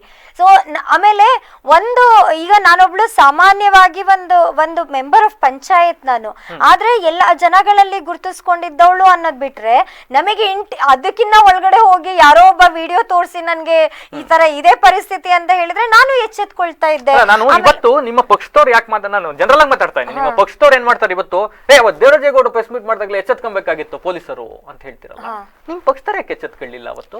ಎಲ್ಲರೂ ಎಚ್ಚೆತ್ಕೋಬೇಕಿತ್ತು. ನಾನು ನಿಮಗೆ ಇನ್ನೊಂದು ಹೇಳ್ದೆ, ನಾನು ಒಂದೇ ಹೇಳಿಲ್ಲ, ಬರೀ ಪೊಲೀಸ್ ಅಂತ ಹೇಳಿಲ್ಲ ನಾನು, ಇನ್ನೂ ಒಂದ್ ಹೇಳ್ದೆ, ಜವಾಬ್ದಾರಿ ಇರುವಂತ, ಸಾಮಾಜಿಕವಾಗಿ ಕಳಕಳಿ ಇರುವಂತ ಜವಾಬ್ದಾರಿ ತಗೊಂಡವರು ಕೂಡ ಅಥವಾ ಸರ್ಕಾರನು ಕೂಡ ಈ ವಿಷಯದಲ್ಲಿ ಬರ್ಲಿಲ್ಲ ಅಂತ ನಾನು ಹೇಳಿದ್ದು. ಹೌದು, ಅವ್ರ ಪಕ್ಷದವರು ಮಾಡ್ಬೇಕು, ಅವ್ರ ಫ್ಯಾಮಿಲಿನೂ ಮಾಡ್ಬೇಕು. ನೀವು ಅವ್ರ ಪರವಾಗಿ ಹೋಗೋರು, ನೀವು ಒಂದ್ ಕ್ಷಣ ಯೋಚನೆ ಮಾಡ್ಲಿಲ್ಲ, ಬಿಕಾಸ್ ಅವ ದೇವರಾಜೇಗೌಡರನ್ನ ಯಾರು ಕೂಡ ಸೀರಿಯಸ್ ಆಗಿ ತಗೊಳ್ಳೇ ಇಲ್ಲ. ಅದೇ ಹೇಳಿದ್ದು, ನೀವು ಇನ್ನೊಂದು ಪಾಯಿಂಟ್ ನೀವು ನೆನ್ನೆ ಇಂಟರ್ವ್ಯೂ ಮೇಲೆ ಹೇಳ್ತೀರಾ, ಸಿಲ್ಲಿ ಈ ಸಿಲ್ಲಿ ವಿಷಯ ಅಂತ ಹೇಳಿ ಆರೋಪ ಮಾಡ್ತೀವಿ. ಅಲ್ಲ, ಈಗ ದೇವರಾಜೇಗೌಡರನ್ನು ಸಿಲ್ಲಿ ಅಂತ ತಗೊಂಡಿದ್ದಕ್ಕೆ ನಮ್ಮ ಹಾಸನಲ್ಲಿರೋ ಹೆಣ್ಮಕ್ಳುಗಳ ಜೀವನ ಈ ಮಟ್ಟಕ್ಕೆ ಬಂದಿದ್ದು. ಆಮೇಲೆ ನಾನು SIT ಹೋಗಿ ಬಂದಿದ್ದು ಎಲ್ಲರಿಗೂ ಕ್ಯಾಶುವಲ್ ಅನ್ನಿಸ್ಬೋದು, ಆದ್ರೆ ನಾನು ಒಬ್ಳು ಫ್ಯಾಮಿಲಿ ಇರುವಂತ ಮಹಿಳೆ. ಒಂದು ದಿನ ಆದ್ರೆ ನನ್ನ ಮನೆಯವ್ರಿಗೂ ಅಂದ್ಕೊಳ್ತಾರೆ, ಆಯ್ತು ಇದೇನೋ ಒಂದಿನ ಕರೆದಿದ್ದಾರೆ ಬಿಕಾಸ್ ಅಕ್ಷತಾ ಓಡಾಡಿದಾಳೆ, ಅಥವಾ ಊರವರು ಒಂದಿನ ಕರೆದಿದ್ದಾಳೆ. ಬಟ್ ಪದೇ ಪದೇ ಅಂತ ಹೇಳಿದಾಗ ಎಲ್ಲರ ಮೈಂಡಲ್ಲೂ ಯಾಕೆ ಅನ್ನೋದು ಬರುತ್ತೆ ಅಲ್ವಾ. ಅದರಲ್ಲೂ ಇದು ಒಂದು ಗಲೀಜ್ ಪ್ರಕರಣ. ಇದು ಈ ಗಲೀಜ್ ಪ್ರಕರಣದಲ್ಲಿ ಯಾರು ಆರೋಪಿ ಆಗಿದ್ದಾರೆ ಅವ್ರು ಇನ್ನ ಕನ್ಫರ್ಮ್ ಆಗಿಲ್ಲ, ಅಪರಾಧಿ ಅನ್ನೋದು ಇನ್ನೂ ನಮ್ಗೆ ಯಾರಿಗೂ ಗೊತ್ತಿಲ್ಲ. ಸೊ ಅಲ್ಲಿ ಬರ್ತಾ ಇರೋದು ಬರೀ ಹೆಣ್ಮಕ್ಳು, ಅಲ್ಲಿ ಕಾಣಿಸ್ತಿರೋದು ಬರೀ ಹೆಣ್ಮಕ್ಳುಗಳು. ಅಲ್ಲ, ಯಾರಿಗ ಅನ್ಯಾಯ ಆಗಿರೋದು ಅಂದ್ರೆ ಹೆಣ್ಮಕ್ಳು ಮೇಲೆ ಅನ್ಯಾಯ ಆಗಿದೆ, ಹಂಗಾಗಿ ಹೆಣ್ಮಕ್ಳು ಕಾಣಿಸ್ಕೊಳ್ತಾ ಇದ್ದಾರೆ. ನಿಮಗೆ ನಿಮಗೆ ಅನ್ನಿಸ್ತಾ ಇದೆ ಇದೊಂದು ಗಲೀಜ್ ಪ್ರಕರಣ ಅಂತ. ಆ ಪ್ರಕರಣವನ್ನ ಬೇರ್ಸೋ ನಿಟ್ಟಲ್ಲಿ ತನಿಖೆ ಮಾಡ್ಬೇಕಾಗಿರ್ತಕ್ಕಂಥ ಅವಶ್ಯಕತೆ ಅಲ್ವಾ. ಅಂಡ್ ಮತ್ತೊಂದು, ನೀವೊಬ್ರು ಮಹಿಳೆಯಾಗಿ ಜೆಡಿಎಸ್ ಪಕ್ಷದ ಮಹಿಳೆಯಾಗಿ ನಿಮ್ಮ ಪಕ್ಷದ ಮಹಿಳೆಯರಿಗೆ ಅನ್ಯಾಯ ಆದಾಗ ನೀವು SIT ತನಿಖೆಗೆ ಹೋಗಿ ಹೊರ ಬಂದಾಗ ನೀವು ಗೊತ್ತು, ನಾನು ನೋಡಿದ್ದೀನಿ ಸೋಷಿಯಲ್ ಮೀಡಿಯಾದಲ್ಲಿ ನೀವು ಆಕ್ಟಿವ್ ಆಗಿದ್ದೀರಿ, ನೀವು ಮಾತಾಡೋರು ಒಂದಿಷ್ಟು ಜನ ನೋಡ್ತಾರೆ. ನೀವು ಬಂದು ಹೌದು ನಾನು SIT ಅವರು ನನ್ನ ತನಿಖೆ ಕರೆದಿದ್ರು, ನಾನು ಹೋಗಿ ಧೈರ್ಯವಾಗಿ ಏನೇನಿತ್ತು ಅವೆಲ್ಲ ಹೇಳಿ ಬಂದಿದ್ದೀನಿ, ನಿಮಗೆ ಅನ್ಯಾಯ ಆಗಿದ್ಯಾ ನೀವು ಬನ್ನಿ ಮಾತಾಡಿ. ಒಬ್ಬ ಮಹಿಳೆಯರು, ನಮ್ಮ ಪಕ್ಷದ ಮಹಿಳೆಯರಿಗೆ, ಅವ್ರ ಪಕ್ಷದಲ್ಲಿ ಇಲ್ಲ, ನಿಮ್ಮ ಪಕ್ಷದಲ್ಲಿ ಇಲ್ಲ ಆರೋಪಿ ಇವತ್ತು, ನಿಮ್ಮ ಪಕ್ಷದಲ್ಲಿ ಇಲ್ಲ, ನಮ್ಮ ಪಕ್ಷದ ಮಹಿಳೆಯರಿಗಾಗಿರೋ ಅನ್ಯಾಯನ ನಾವೆಲ್ಲ ಸೇರಿಸಿ ಇವತ್ತು ಹೋರಾಡೋಣ ಬನ್ನಿ ಅಂತ ಒಂದು ಕರೆ ಕೊಟ್ಟುಬಿಟ್ಟಿದ್ರೆ ಇವತ್ತು ಅಕ್ಷತಾ ಇನ್ನೂ ಟಾಪ್ ಹೋಗ್ತಾ ಇದ್ರು. ಬಟ್ ನೀವೇನ್ ಮಾಡ್ಬಿಟ್ರಿ, ಬಂದು SIT ಅವ್ರು ಆತರ ತನಿಖೆ ಮಾಡಿದ್ರು, ಈ ತರ ತನಿಖೆ ಮಾಡಿದ್ರು, ಹರಾಸ್ ಮಾಡಿದ್ರು ಅಂದ್ರೆ ಯಾರ ಸಂತ್ರಸ್ತೆ ನಾಳೆ ಅಕ್ಷತಾ ಅವರು ಇವತ್ತೆಷ್ಟು ಗಟ್ಟಿಗಿತ್ತಿ ಅವ್ರಿಗೆ ಎಷ್ಟು ಹರಾಸ್ ಮಾಡಿದ್ದಾರೆ ಅಂತ ಅಂದ್ರೆ ನಾವು ಹೋಗಿ SIT ಮುಂದೆ ನಿಂತ್ಕೊಂಡ್ಬಿಟ್ರೆ ನಾವು ವಿಚಾರಣೆ ಎದುರಿಸಕ್ಕಾಗತ್ತಾ? ಬೇಡ ಬಿಡು, ಮನೆಯೊಳಗೆ ಇದ್ಬಿಡೋಣ ಅಂತ ನಾಳೆ ಯಾವ್ದೋ ಸಂತ್ರಸ್ತೆ ಮನೇಲೆ ಕುತ್ಕೊಂಡ್ಬಿಟ್ರೆ ಆರೋಪಿಗಾಗೋ ಶಿಕ್ಷಣ ನಾವು ತಪ್ಪಿಸ್ದಂಗಾಗಲ್ವಾ? ಇಲ್ಲ, ಇದು ಒಂದ್ ಹೇಳ್ತೀನಿ, ಇಲ್ಲಿ ಆರೋಪಿ ಅಂತ ಅಷ್ಟೇ ನಮಗ್ ಗೊತ್ತಿರೋದು, ಯಾರ ಆರೋಪಿ ಅನ್ನೋದು ನಮಗ್ ಇನ್ನೂ ಗೊತ್ತಿಲ್ಲ. ನಾನ್ ಇವತ್ತವರೆಗೂ ಕೇಳಿರೋದು ಸಂತ್ರಸ್ತರ ಆರೋಪಿ ಆಗಕ್ಕಂತೂ ಸಾಧ್ಯ ಇಲ್ಲ. ಹೌದಾ? ಸಂತ್ರಸ್ತರ ಆರೋಪಿ ಆಗಕ್ಕೆ ಸಾಧ್ಯ ಇಲ್ಲ. ನೀವು ಆರೋಪಿ ಯಾರು ಗೊತ್ತಿಲ್ಲ ಅಂತ ಹೇಳ್ತಾ ಇದ್ರೆ, ಇವತ್ತವರೆಗೂ ನಿಮ್ಮ ಪಕ್ಷದ ಮಾಜಿ ಸಂಸದರ ಬಗ್ಗೆ ನಿಮ್ಗೆಲ್ಲ ಗೌರವ. ನಾನು ಹೋಗಿರೋದು 15 ದಿನದಲ್ಲಷ್ಟೇ. ಆ ಪಕ್ಷಕ್ಕೆ ಕಾಲಿಟ್ಟಿದ್ದೆ 15 ದಿನ ಆಗಿತ್ತು. ಒಂದು 12 to 15 days ಅಷ್ಟೊಳಗೆ ಇಷ್ಟೆಲ್ಲ ಕತೆಗಳಾಗಿದ್ದು. ಆಮೇಲೆ ಆರೋಪಿ ಬಗ್ಗೆ ಇದ್ರ ಹಿಂದೆನೆ ಬಂದಾಗ ಯಾರು ಅದನ್ನ ಜವಾಬ್ದಾರಿಯಾಗಿ ತಗೊಳ್ದಲೇ ಇದ್ದಾಗ ನಾನು ಏನ್ ಅನ್ಕೊಂಡೆ, ಇದು ಅಲ್ವೇನೋ, ಇದೇನೋ ಫೇಕ್ ಇರ್ಬೋದು ಅಂತಾನೆ ನಮಗೂ ಅನ್ಸಿನೇ ನಾವು ಆ ಪಕ್ಷಕ್ಕೆ ಅವ್ರ ಜೊತೆ ಓಡಾಡಿದ್ದು. ಹೌದು. ಆಮೇಲೆ ನೀವ್ ಇವಾಗ ಹೇಳ್ತಾ ಇದ್ದೀರಾ ಸಂತ್ರಸ್ತೆಯರು ಆಚೆಗೆ ಬನ್ನಿ, ನಾನ್ ಹೇಳ್ಬೇಕಾಗಿಲ್ಲ ಅದನ್ನ. ನಾನು ಒಬ್ಳು ಈ ದೇಶದ ಈ ಮಣ್ಣಲ್ಲಿ ಹುಟ್ಟಿದಾಗ ನನ್ಗೆ ನಂದೇ ಆದ ರೈಟ್ಸ್ ಇದೆ. ಇವತ್ತು ಅವ್ರು ಕ್ವೆಶನ್ ಮಾಡ್ಬೇಕು ಅಂತ ಇಲ್ಲ, ಇವತ್ತು ನಾನ್ ಸಂತ್ರಸ್ತೆ ಅಂತ ಬರೋ ಅವಶ್ಯಕತೆ ಇಲ್ಲ, ಅವತ್ತೇ ಬರ್ಬೋದಿತ್ತಲ್ಲ ಅವರು. ಒಂದು ಬಲಿಷ್ಠ ಭಯ ಹೊರಗ್ ಬಂದ್ರೆ ಹೆಂಗಪ್ಪ ಅಂತ. ನೀವು ಹಾಸನ ಜಿಲ್ಲೆಯಲ್ಲೇ ಇರೋರು, ಆ ಕುಟುಂಬದ ಹಿಡಿತ ಹೆಂಗಿದೆ ಅನ್ನೋದು ನಿಮ್ಗೂ ಕೂಡ ಗೊತ್ತು. ಹೆಂಗೆ ಹೊರಗಡೆ ಬರ್ತಾರೆ? ಈಗ ನಾನು ನನ್ನ ಮೇಲೆ 2 FIR ಆಗಿದೆ. ನೀವು ಮೊನ್ನೆ ಅದನ್ನ ರಿವೀಲ್ ಮಾಡಿದಿರ, 2 FIR ಆಗಿದೆ, ಕ್ರಿಮಿನಲ್ ಕೇಸ್ ಅದು. ಆ ಕ್ರಿಮಿನಲ್ ಕೇಸ್ ಹಾಕ್ದಾಗ ನಾನು ಮುದ್ರಕೊಂಡು ಕುತ್ಕೋಬೋದಿತ್ತಲ್ವಾ. ಆಮೇಲೆ ಯಾವಾಗ್ಲೂ ನಾವ್ ಎಲ್ಲಾ ಕಡೆ ನೋಡ್ತೀವಿ, ನಮಗ್ ಶೋಷಣೆ ಆಯ್ತು, ಹೆಣ್ಮಕ್ಳಿಗೆ ಶೋಷಣೆ ಆಯ್ತು. ಶೋಷಣೆ ಮಾಡಿಸ್ಕೊಳ್ಳೋವರೆಗೂ ಶೋಷಣೆ ಆಗತ್ತೆ. ನಾವ್ ಯಾವಾಗ ಎದ್ದು ನಿಂತು ಮಾತಾಡೋದು? ಆಮೇಲೆ ಇನ್ನೊಂದು ವಿಷಯ ಏನಂತ ಹೇಳಿದ್ರೆ, ಹೆಣ್ಮಕ್ಳುಗಳು ಅಲ್ಲಿ ಕರೆದ ತಕ್ಷಣ ಹೋಗ್ಬೇಕು ಅಂತ ಯಾರು ಹೇಳಿಲ್ಲ. ನಾನು ಅದನ್ನ ಈಗ ನನ್ನನ್ನೇ ಇಲ್ಲಿ ಕರೆದ್ರು ಅಲ್ವಾ, SITಗೆ ಕರೆದ್ರು. ಒನ್ ಡೇ ಅವ್ರು ಕೇಳಿದ ಕ್ವೆಶನ್ಗಳು ನನ್ಗೆ ಮುಜುಗರ ಆಯ್ತು. ಅಲ್ಲಿದ್ದವ್ರು ಹೈಯರ್ ಆಫೀಸರ್ಸ್ ಇದ್ರು, SP ಅವ್ರಿದ್ರು, ಇನ್ನೊಂದಿದ್ರು. ನಾನು ಅವ್ರು ಕೇಳಿದ್ರು ಏನಂತ ಹೇಳಿದ್ರೆ, ನೀವ್ ಅವ್ರ ಜೊತೆ ಮಾತಾಡೋದೇನಿದೆ? ಅವರೊಬ್ಬ MP ಆಗಿದ್ದ, ಅವನು ನನಗೆ ಕಾಲಲ್ಲಿ ಮಾತಾಡೋದು ಅಂದ್ರೆ ಏನು ಅಂತ ಕೇಳಿದ್ರು. ಸೊ ಪಕ್ಷದ ವಿಚಾರವಾಗಿ ನಾನು ಯಾರ ಜೊತೆ ಬೇಕಿದ್ರು ಮಾತಾಡಬಹುದು. ಮಾತಾಡಿದ ತಕ್ಷಣ ಎಲ್ಲವೂ ಆಗೋಗ್ಬಿಡೋದಿಲ್ಲ. ನಾನೊಬ್ಳು ಮಹಿಳೆ ಆಗಿ ನನಗೆ ಏನಾದ್ರೂ ನೋವಾಗಿ, ನಮಗೆ ಯಾರಾದ್ರೂ ಹರಾಸ್ ಮಾಡ್ತಾರೆ ಅಂದಾಗ ನಾವು ಧೈರ್ಯವಾಗಿ ನಿಲ್ಲೋ ಅಂತದಿದೆ. ಆಯ್ತಪ್ಪ, ನಾನು ಒಂದು ವಿಷಯ ಹೇಳ್ತೀನಿ. ಸಂತ್ರಸ್ತೆಯರು ಅಂತ ಹೇಳಿದ್ರಲ್ಲ, ಒನ್ ಡೇ ಅವ್ರನ್ನ ಆತರ ಆಯ್ತು ಅಂತ ಹೇಳಿದ್ರಲ್ವಾ, ಒಂದಿನ ಅವ್ರನ್ನ ಕರೆಸ್ಕೊಂಡ್ರು, ಅವ್ರು ಹರಾಸ್ ಮಾಡಿದ್ರು ಅಂತ ಹೇಳಿ. ಸೊ ಅವ್ರು ನೆಕ್ಸ್ಟ್ ಡೇ ಹೇಳ್ಬೋದಿತ್ತಲ್ವಾ, ಅವರು ನೆಕ್ಸ್ಟ್ ಡೇ ಬಂದು ಅಪೋಸ್ ಮಾಡ್ಬೋದಿತ್ತಲ್ವಾ. ತಪ್ಪು ಅಂತ ಸಂತ್ರಸ್ತೆಯರ್ದು ತಪ್ಪು ಅಂತ ನಾನು ಹೇಳಲ್ಲ. ಅವ್ರದ್ದು ಹೇಗಿದ್ದಾರೆ ನನಗೆ ಗೊತ್ತಿಲ್ಲ, ಅವ್ರು ಹೇಗ್ ಬಂದ್ರು ಅವರು ಆಚೆ, ನನಗದ್ರ ವಿಷಯ ನನಗೆ ಗೊತ್ತಿಲ್ಲ. ಯಾಕಂದ್ರೆ ಅದೇ ಪಕ್ಷದಲ್ಲೇ ಇದ್ರಲ್ಲ ಅವರು, ಅದೇ ಪಕ್ಷದಲ್ಲೇ ವರ್ಕ್ ಮಾಡಿದ್ದಾರೆ. ಈಗ ನನಗೆ ಏನಾದ್ರೂ ಆತರ ಪ್ರಾಬ್ಲಮ್ ಆಗಿದ್ರೆ ನಾನು ಆ ಪಕ್ಷ ಬಿಡ್ಬೇಕು. ಎಲ್ಲರೂ ಅದೇ ಪಕ್ಷದಲ್ಲಿ ಇದಾರೆ ಅಲ್ಲ, ಮತ್ತೇನು. ಸೊ ಬ್ಲಾಕ್ ಮೇಲ್ ಮಾಡ್ತಾ ಇದ್ರಾ? ಹೆಂಗ್ ಬ್ಲಾಕ್ ಮೇಲ್ ಮಾಡ್ತಾ ಇದ್ರು? ಅದನ್ನೇ ತನಿಖೆ ಮಾಡ್ತಾ ಇದ್ದಾರೆ SIT ಅವರು. ಇವಾಗ ಅಲ್ಲಿ ಇನ್ನೊಂದು ವಿಷಯ, ಎಲ್ಲಾರ್ಗೂ ಕ್ಲಾರಿಫೈ ಆಗ್ಬೇಕಾಗಿದ್ ವಿಷಯ ಏನಂತ ಹೇಳಿದ್ರೆ, ನೀವು ಹೇಳ್ತಿದ್ದೀರಾ ದೂರು ಪ್ರತಿಗಳೆಲ್ಲ ಓದಿದ್ರಾ? 4 ಜನ ಕೊಟ್ಟಿದಾರಲ್ಲ ಕಂಪ್ಲೇಂಟ್, ಅವೆಲ್ಲ ಓದಿದ್ರಾ ಕಾಪಿ ಏನೇನಿದೆ ಅಂತ? ಇಲ್ಲ, ನನಗೆ ಅದೆಲ್ಲ ಏನು ಕೊಡ್ಲಿಲ್ಲ. ಬಟ್ ನೀವು ಹೆಂಗೆ ಬ್ಲಾಕ್ ಮೇಲ್ ಮಾಡ್ತಾ ಇದ್ರು ಏನೋ ಅವರೆಲ್ಲ ಎಕ್ಸ್ಪ್ಲೈನ್ ಮಾಡಿದಾರೆ ಅಲ್ಲಿ ಒಂದೊಂದು 14 ಪುಟ ಇದೆ ಎಕ್ಸ್ಪ್ಲೈನ್ ಮಾಡಿದಾರೆ. ನಾನು ಗಲೀಜು ಗೊಜ್ಜೆ ಎಲ್ಲ ನಾನು ಇಲ್ಲಿ ಮಾತಾಡಕ್ ಹೋಗಲ್ಲ. ಅಂಡ್ ನೀವ್ ಇಲ್ಲಿ ಕುತ್ಕೊಂಡು ನೀವು ಪ್ರಜ್ವಲ್ ಪರವಾಗಿ ಮಾತಾಡ್ತೀರಿ ಅಥವಾ ಅವ್ನು ಮಾಡೋದು ಇನ್ನೂ ಸರಿ ಅಂತ ಡಿಫೈನ್ ಮಾಡ್ತೀರಿ ಅನ್ನೋದಾರ ಅದು ನೀವು ನಿಮ್ ಪಕ್ಷದವ್ರು ನೀವು ಮಾಡ್ಕೊಳ್ಳಿ, ಫೈನ್. ಆರೋಪಿನ ನಾನು ಯಾವತ್ತೂ ಡಿಫೈನ್ ಮಾಡ್ಕೋತಾ ಇಲ್ಲ. ಆದ್ರೆ ಹೆಣ್ಣು ಮಕ್ಕಳು ಶೋಷಣೆ ಅನ್ನೋದನ್ನ ಬಿಟ್ಟು ಧೈರ್ಯವಾಗಿ ಮುನ್ನೋಗ್ ಬರ್ಬೇಕು. ಇವತ್ತು ನಿಮ್ಮಂತವ್ರು ಧೈರ್ಯ ತುಂಬಬೇಕು ಅಂತ ನಾನು ಹೇಳ್ತಾ ಇರ್ತಕ್ಕಂಥದ್ದು. ನಿಮ್ಮಂತವ್ರು SIT ವಿಚಾರಣೆ ಅಂತ ಅಂದ್ರೆ ಅವ್ರು ಯಾಕೆ ಮಾಡ್ತಾ ಇದಾರೆ, ಯಾರಿಗೂ ನ್ಯಾಯ ಕೊಡ್ಸಕ್ ಮಾಡ್ತಾ ಇದಾರೆ, ಸಂತ್ರಸ್ತರಿಗೆ ನ್ಯಾಯ ಕೊಡ್ಸಕ್ ಮಾಡ್ತಾ ಇದಾರೆ. ನೀವು ಅದನ್ನ ಧೈರ್ಯ ತುಂಬಬೇಕಲ್ವಾ, ಮೋಟಿವೇಟ್ ಮಾಡ್ಬೇಕಲ್ವಾ. ಮೋಟಿವೇಟ್ ಮಾಡೋದು ಹಿಂದೆ ಮಾಡ್ತಾ ಇದ್ದೆ ನಾನು. ಯಾವಾಗ ಇದ್ರ ಹಿಂದೆನೆ ನನ್ಗೆ ಆ ವಿಡಿಯೋಗಳು ಬಂದಿದ್ರೆ ಡೆಫಿನೆಟ್ಲಿ ಮಾಡ್ತಾ ಇದ್ದೆ. ಎಲೆಕ್ಷನ್ ಟೈಮ್ ಅಲ್ಲಿ ಅದು ವಿಡಿಯೋಗಳು ಮಾಡಿದವ್ರು ಎಷ್ಟು ಕೆಟ್ಟ ವ್ಯಕ್ತಿನೋ ಅದನ್ನ ಹಂಚಿದ ವ್ಯಕ್ತಿ ಇದಾನಲ್ಲ ಅವನ್ಗೇನು ಅಕ್ಕ ತಂಗಿದಿರಿರ್ತಾರೆ. ಸೊ ಈ ವಿಷಯದಲ್ಲಿ ನಾವು ನೋಡ್ಬೋದು, ಆ ವಿಡಿಯೋ ಯಾರಾದ್ರೂ ನೋಡಿದ್ರೆ ಮತ್ತೆ ನನಗ್ ಹೇಳಿರೋ ಇನ್ಫಾರ್ಮೇಶನ್ ಪ್ರಕಾರ ಬರೀ ಹೆಣ್ಮಕ್ಳು ಮಾತ್ರ ಕಾಣಿಸ್ತಿದ್ದಾರೆ ಅಲ್ಲಿ. ಯಾವುದೇ ಬೇರೆ ಪುರುಷ ಆಗ್ಲಿ ಇನ್ನೊಂದು ಯಾರು ಕಾಣಿಸ್ತಾ ಇಲ್ಲ, ಬರೀ ಹೆಣ್ಮಕ್ಳು. ಆ ಹೆಣ್ಮಕ್ಳುಗಳ ಜವಾಬ್ದಾರಿನೂ ಆಗಿತ್ತಲ್ವಾ, ಅವ್ರಿಗೂ ಫ್ಯಾಮಿಲಿ ಇತ್ತಲ್ವಾ. ಒಂದು ವಿಡಿಯೋ ಒಂದು ಕ್ಯಾಪ್ಚರ್ ಮಾಡ್ತಿದ್ದಾರೆ ಅನ್ನೋದು ನಮಗೆ ಗೊತ್ತಾಗಲ್ವಾ. ಈಗ ನನ್ನನ್ನು SIT ಅವ್ರ ಕ್ವೆಶನ್, ಈಗ ನಾನು ಹೆದರ್ಕೊಂಡ್ಬಿಟ್ಟು SP ಅವರು ನನ್ನನ್ನು ಕ್ವೆಶನ್ ಮಾಡ್ತಾ ಇದ್ರು, ಯಾಕೆ ನೀನ್ ಕಾಲಲ್ಲಿ ಮಾತಾಡ್ದೆ. ನಾನು ಧೈರ್ಯವಾಗಿ ಹೇಳ್ತಾ ಇದ್ದೆ. SP ಅಂತವ್ರನ್ನ ನಾನು ಮಾತಾಡ್ಸಿದ ಮೇಲೆ ನಾನು ನ್ಯೂಸ್ ಚಾನಲ್ಗೆ ಹೋಗಿ ಕೊಡ್ತೀನಿ ನಾನು ಅವ್ರ ಮೇಲೆ ಏನಂತ SIT ಅವರು ನನಗೆ ಈ ತರ ಕೊಡ್ತಾ ಇದ್ರು ಅಂತ ಹೇಳಿ. ಅಷ್ಟು ಧೈರ್ಯವಾಗಿ ನಾನು ಮಾತಾಡ್ತೀನಿ ಅಂದ್ಮೇಲೆ ಇವ್ರುಗಳು ಒಂದು ವಿಡಿಯೋ ಮಾಡುವಾಗ ಅದನ್ನ ಎಚ್ಚರಿಸ್ಕೊಂಡು ಪ್ರಕರಣದ ಬಗ್ಗೆ ಮಾತಾಡ್ತಾ ಹೋಗ್ಬೇಕು, ಅದಕ್ಕೆ ಉತ್ತರ ಕೊಡ್ತಾ ಹೋಗ್ಬೇಕು ಅಂದ್ರೆ ದೂರಲ್ಲಿ ಬರೀತಾರೆ. ನಾನು ಎಲ್ಲ FIR ಕಾಪಿಗಳನ್ನು ನೋಡಿದ್ದೀನಿ, ಎಲ್ಲ ದೂರ ಪ್ರತಿಗಳನ್ನು ನೋಡಿ. ನಲ್ಲಿ ಹೇಳ್ತಾರೆ ಈ ವಿಡಿಯೋಗಳೆಲ್ಲೂ ಹೊರಗಡೆ ಬರಲ್ಲ, ಅದಕ್ಕೆ ನಾನು ಗ್ಯಾರಂಟಿ, ನೀನು ಸುಮ್ಮನೆ ಇರು ಅಂತ ಅವರು ಹೇಳ್ತಾ ಇದ್ರು. ಬಟ್ ಆಮೇಲೆ ನಾನು ನೋಡಿದಾಗ ವಿಡಿಯೋಗಳು ಹೊರಗಡೆ ಬಂದಿತ್ತು. ಸೊ ಅದು IT ಆಕ್ಟ್ ಅಲ್ಲಿ ಒಬ್ಬರ ಅನುಮತಿ ಇಲ್ಲದೆ ಅವರ ಖಾಸಗಿ ವಿಡಿಯೋಗಳನ್ನ ಹೊರಗಡೆ ಕಳ್ಸೋದು ಕೂಡ ತಪ್ಪು. ಈ ತರ ಬರ್ತಾ ಹೋಗುತ್ತೆ. ಅವ್ರ ದೂರ ಪ್ರತಿ ಅವೆಲ್ಲ ಹೇಳ್ತಾ ಹೋಗ್ತಾ ಇದಾರೆ. ಅಂಡ್ ನಾವ್ ಇವತ್ತು ಕುತ್ಕೊಂಡು ಪ್ರಜ್ವಲ್ ಮಾಡೋದ್ ಸರಿನೋ ಸಂತ್ರಸ್ತೆಯವ್ರು ಮಾಡೋದ್ ಸರಿನೋ ಅಂತ ವಾದ ಮಾಡಕ್ಕೆ ಟೂ ಲಾಂಗ್ 2 ತಿಂಗಳು ಮುಂಚೆ ಬಂದ್ಬಿಟ್ಟಿದೀವಿ. ಈ ತರದ ವಾದಗಳು ತುಂಬಾ ಆಗಿದಾವೆ. ಜನ ಅವರವರ ರೀತಿಯಲ್ಲಿ ಅದಕ್ಕೆ ಈಗ ಆಲ್ರೆಡಿ ತೀರ್ಪಿಗೆ ಬಂದಿದ್ದಾರೆ. ಸೊ ನಾವಿವತ್ತು ಕುತ್ಕೊಂಡು ಮಾತಾಡ್ತಾ ಇರೋದು SIT ಅಧಿಕಾರಿಗಳು ಉದ್ದೇಶಪೂರ್ವಕವಾಗಿ ಅಕ್ಷತಾ ಅವರಿಗೆ ಟಾರ್ಗೆಟ್ ಮಾಡಿದ್ರ. SIT ಅವರು ಹೌದು. ಈಗ ಇನ್ನೊಂದು ನೀವ್ ಇಷ್ಟೊಂದು ಹೇಳ್ತೀರಲ್ಲ, ನಾನು ಹೇಳೋದು ಪ್ರೀತಮ್ ಗೌಡ್ರು ಕಡೆಯವ್ರನ್ನ ಅರೆಸ್ಟ್ ಮಾಡ್ತಾರೆ, ಏನು ಪೆನ್ ಡ್ರೈವ್ ಶೇರ್ ಮಾಡಿದ್ರು ಅಂತ ಹೇಳಿ. ಆ ಟೈಮಲ್ಲಿ ಕಾಂಗ್ರೆಸ್ ಕೆಲವರು ವ್ಯಕ್ತಿಗಳನ್ನು ಶೇರ್ ಮಾಡಿದ್ರು, ಅವ್ರ ಹೆಸರುಗಳು ಎಲ್ಲ ಕಡೆ ಬರ್ತಾ ಇತ್ತು. ಯಾಕೆ ಸಡನ್ ಆಗಿ ಇವ್ರನ್ನ ಮಾತ್ರ ಅರೆಸ್ಟ್ ಮಾಡಿದ್ರು, ಇವ್ರನ್ನ ಯಾಕೆ ಬಿಟ್ಟಿದ್ರು? ಆಮೇಲೆ ಹಾಸನಲ್ಲಿ ಒಂದಷ್ಟು ಜನಗಳು ಯಾರು ಗೃಹ ಸಚಿವರನ್ನ ಕೇಳಿದ್ಮೇಲೆ ಆಗ ಆರೋಪಿಯ ಡ್ರೈವರ್ ಆದಂತ ಅವ್ರನ್ನ ಅರೆಸ್ಟ್ ಮಾಡ್ತಾರೆ. ಸೊ ಇಲ್ಲಿ ನಾನು ಆರೋಪಿ ಪರ ಅಂತೂ ಅಲ್ಲ. ಯಾರೇ ಸಂತ್ರಸ್ತರಿಗೆ ಏನ್ ದೂರ ಬಂದಿದೆ ಅವ್ರಿಗೆ ಎಲ್ಲರಿಗೂ ನ್ಯಾಯ ಸಿಗ್ಲಿ ಅಂತಾನೆ ನಾನು ಕೇಳೋದು. ನಾನು ಯಾರನ್ನೂ ಕರೆದ್ಬಿಟ್ಟು ನೀವು ಬನ್ನಿ ನೀವು ಕೊಡಿ ಅಂತ ನಾನು ಹೇಳೋಕ್ ಬರೋದಿಲ್ಲ. ಅಲ್ಲಿ ಏನಾಗಿದೆ ಅನ್ನೋದು ನನಗೆ ಗೊತ್ತಿಲ್ಲ, ನಾನು ಏನೋ ಅಂತದೇನು ನೋಡೂ ಇಲ್ಲ ನಾನು ಅಲ್ಲಿ. ಸೊ ನನಗೆ ಇವಾಗ ಒಂದು ವಿಷಯ ಇಲ್ಲಿ ನಾನು ಹೇಳಕ್ ಏನ್ ಮಾಡ್ತೀನಿ ಅಂದ್ರೆ, ನನ್ನನ್ನು ಟಾರ್ಗೆಟ್ ಅಂತ ಅನ್ನಿಸ್ಕೊಳ್ಳೋದು ಯಾವಾಗ ಅಂತ ಹೇಳಿದ್ರೆ, ನಾನು ಇವ್ರ ಫೇವರ್ ಆಗಿ ವರ್ಕ್ ಮಾಡಿರ್ತೀನಿ. ಇಲ್ಲಿ ನಾನು ಅವ್ರ ಫೇವರ್ ಆಗಿ ಯಾರ್ಯಾರು ವರ್ಕ್ ಮಾಡಿದ್ದಾರೆ ಅವ್ರನ್ನೇ ಫಸ್ಟ್ ಅರೆಸ್ಟ್ ಮಾಡಿಸ್ತಾರೆ. SIT ಅವರು ನ್ಯಾಯವಾಗಿ ಮಾಡ್ಬೇಕು ಅಂತ ಹೇಳಿದ್ರೆ ಫಸ್ಟ್ ಡ್ರೈವರ್ನ ಅರೆಸ್ಟ್ ಮಾಡ್ಬೇಕಿತ್ತು ಫಸ್ಟ್. ಸೊ ನನಗಿದು ಕನ್ಫ್ಯೂಷನ್ ಆಗಲ್ವಾ, ನಮ್ಗೆ ಹೆದರಿಕೆ ಆಗಲ್ವಾ? ಅವರು ನನ್ನನ್ನ ಕೇಳೋ ಕ್ವೆಶನ್ಗಳಿಗೆ ನಂಗೆ ಸ್ವಲ್ಪ ಗಾಬರಿನೂ ಆಗಲ್ವಾ? ಏನಪ್ಪ ಹಿಂಗ್ ಮಾಡ್ತಿದ್ದಾರೆ ಅಂತ ಅನ್ಸಲ್ವಾ?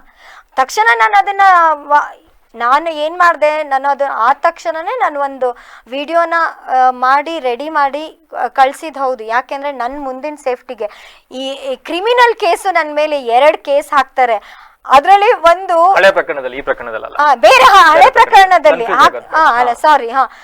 ಹಳೆ ಪ್ರಕರಣಗಳಲ್ಲಿ ನಾನು ಏನಕ್ಕೆ ಅದನ್ನ ಫಸ್ಟೇ ರೆಕಾರ್ಡ್ ಮಾಡಿ SIT ಅವ್ರು ಹಿಂಗ್ ನನ್ನ ಕ್ವೆಶನ್ ಮಾಡಿದ್ರು ಅಂತ ಕೇಳ್ತೀನಿ ಅಂತ ಹೇಳಿದ್ರೆ, ಈ ಹಿಂದೆ ಒಂದ್ 3-4 ವರ್ಷದ ಹಿಂದೆ ನನಗೆ ಕ್ರಿಮಿನಲ್ ಕೇಸ್ ಹಾಕಿರ್ತಾರೆ ಯಾವುದೋ ಒಂದ್ ವಿಷಯಕ್ಕೆ.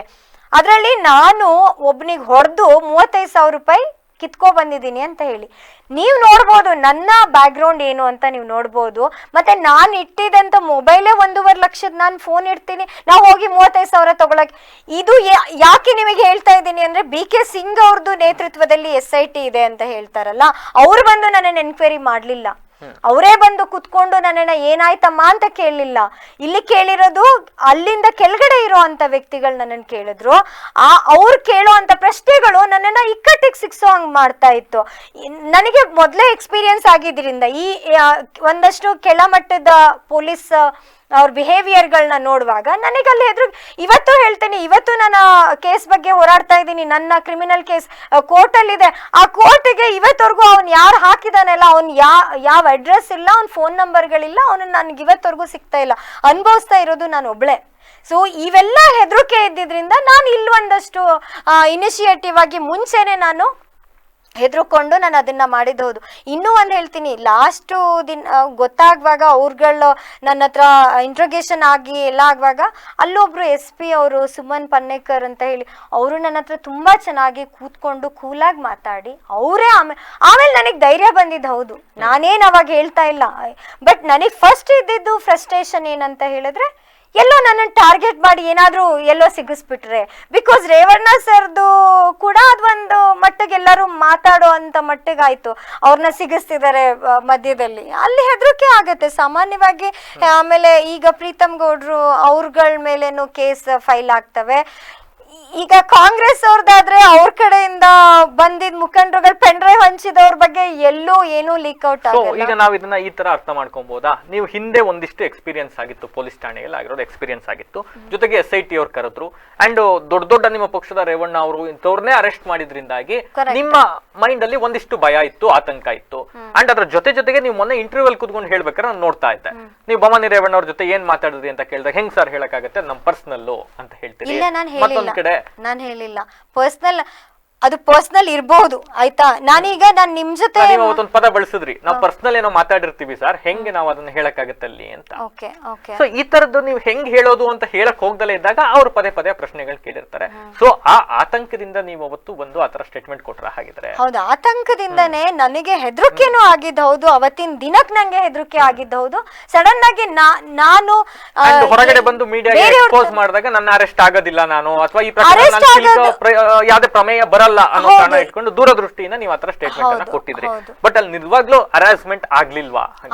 ಇಲ್ಲ, ನನಗೆ ಹೇಳ್ತೇನೆ, ಮೆಂಟಲಿ ನನಗೆ ಅದೊಂಥರ ಸ್ಟ್ರೆಸ್ ಆಗಿದ್ದು. ಹೌದು, ತಕ್ಷಣಕ್ಕೆ. ಆಮೇಲೆ ಹೊರಗಡೆ ನೋಡೋರ್ಗೆ, ಈಗ ನಾನು SITಗೆ ಹೋಗಿದ್ದೀನಿ ಅಂತ ಹೇಳಿದಾಗ ಹೊರಗಡೆ ನೋಡೋ ಜನಗಳಿಗೂ ನನ್ನ ಮೇಲೆ ಬೇರೆ ತರ ಅವ್ರು ಮಾತಾಡ್ತಾರೆ ಅಲ್ವಾ. ನಾನು ಅದು ಕ್ಲಾರಿಫೈನು ಮಾಡ್ಬೇಕಲ್ಲ ಜನಗಳಿಗೆ, ಈ ತರ ಇದೆ ಅಂತ ಹೇಳಿ. ಆಮೇಲೆ ಈಗ ಆರೋಪಿಸುತ್ತಾ ನಾನು ಅವ್ರಿಗೆ ಕ್ಯಾಂಪೇನಿಂಗ್ ಮಾಡಿದ್ದೆ ತಪ್ಪಾಯ್ತಾ ಹಂಗಾದ್ರೆ?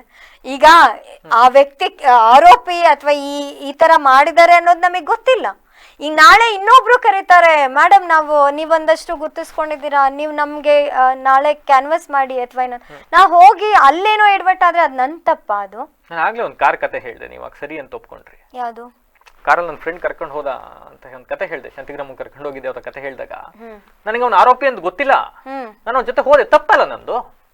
ಯಾವುದು? ಅವ್ರ ಜೊತೆ ಹೋಗಿದ್ ತಪ್ಪಲ್ವಾ ನಂದು? ಆ ಸಂದರ್ಭದಲ್ಲಿ ಗೊತ್ತಿಲ್ಲದೆ ಇರೋ ವ್ಯಕ್ತಿ ಜೊತೆ ನಾನು ಹೋದೆ, ಅವ್ನ ಆ ಸಂದರ್ಭದಲ್ಲಿ ಸಿಗಾಕೊಂಡು ನನ್ನ ಜೊತೆಲಿದ್ದೆ. ಸೊ ಆ ಕ್ಷಣದಲ್ಲಿ ನಂದು ವಿಚಾರಣೆ ಮಾಡೋದನ್ನ ನನ್ ತಪ್ಪು ಅಂತ ಹೆಂಗ್ ಹೇಳಕ್ಕಾಗತ್ತೆ? ಹೌ ಬ್ಲೈಂಡ್ಲಿ ಹೆಂಗ್ ನಂಬ್ತಾರೆ ಪೊಲೀಸರು ನಿಮ್ನ? ಈಗ SIT ಅವ್ರಿಗೆ ನೀವೇನಾರು ರಿಲೇಷನ್ ಆಗಿದೆ, ಅಕ್ಷತಾ ಅವ್ರು ನಮ್ ರಿಲೇಷನ್ ಅಪ್ಪ, ನಾನು ಚಿಕ್ಕ ವಯಸ್ಸಿನ ನೋಡ್ಕೊಂಡ್ ಬಂದಿದ್ದೀನಿ ಅಕ್ಷತಾ, ಅವ್ರ ಆತರದ್ದು ಹುಡುಗಿ ಎಲ್ಲ ಗೊತ್ತಿಲ್ಲ, ಬಿಟ್ಬಿಡಿ ಅಂತ ಕಳಿಸ್ಬೋದಾಗಿತ್ತು.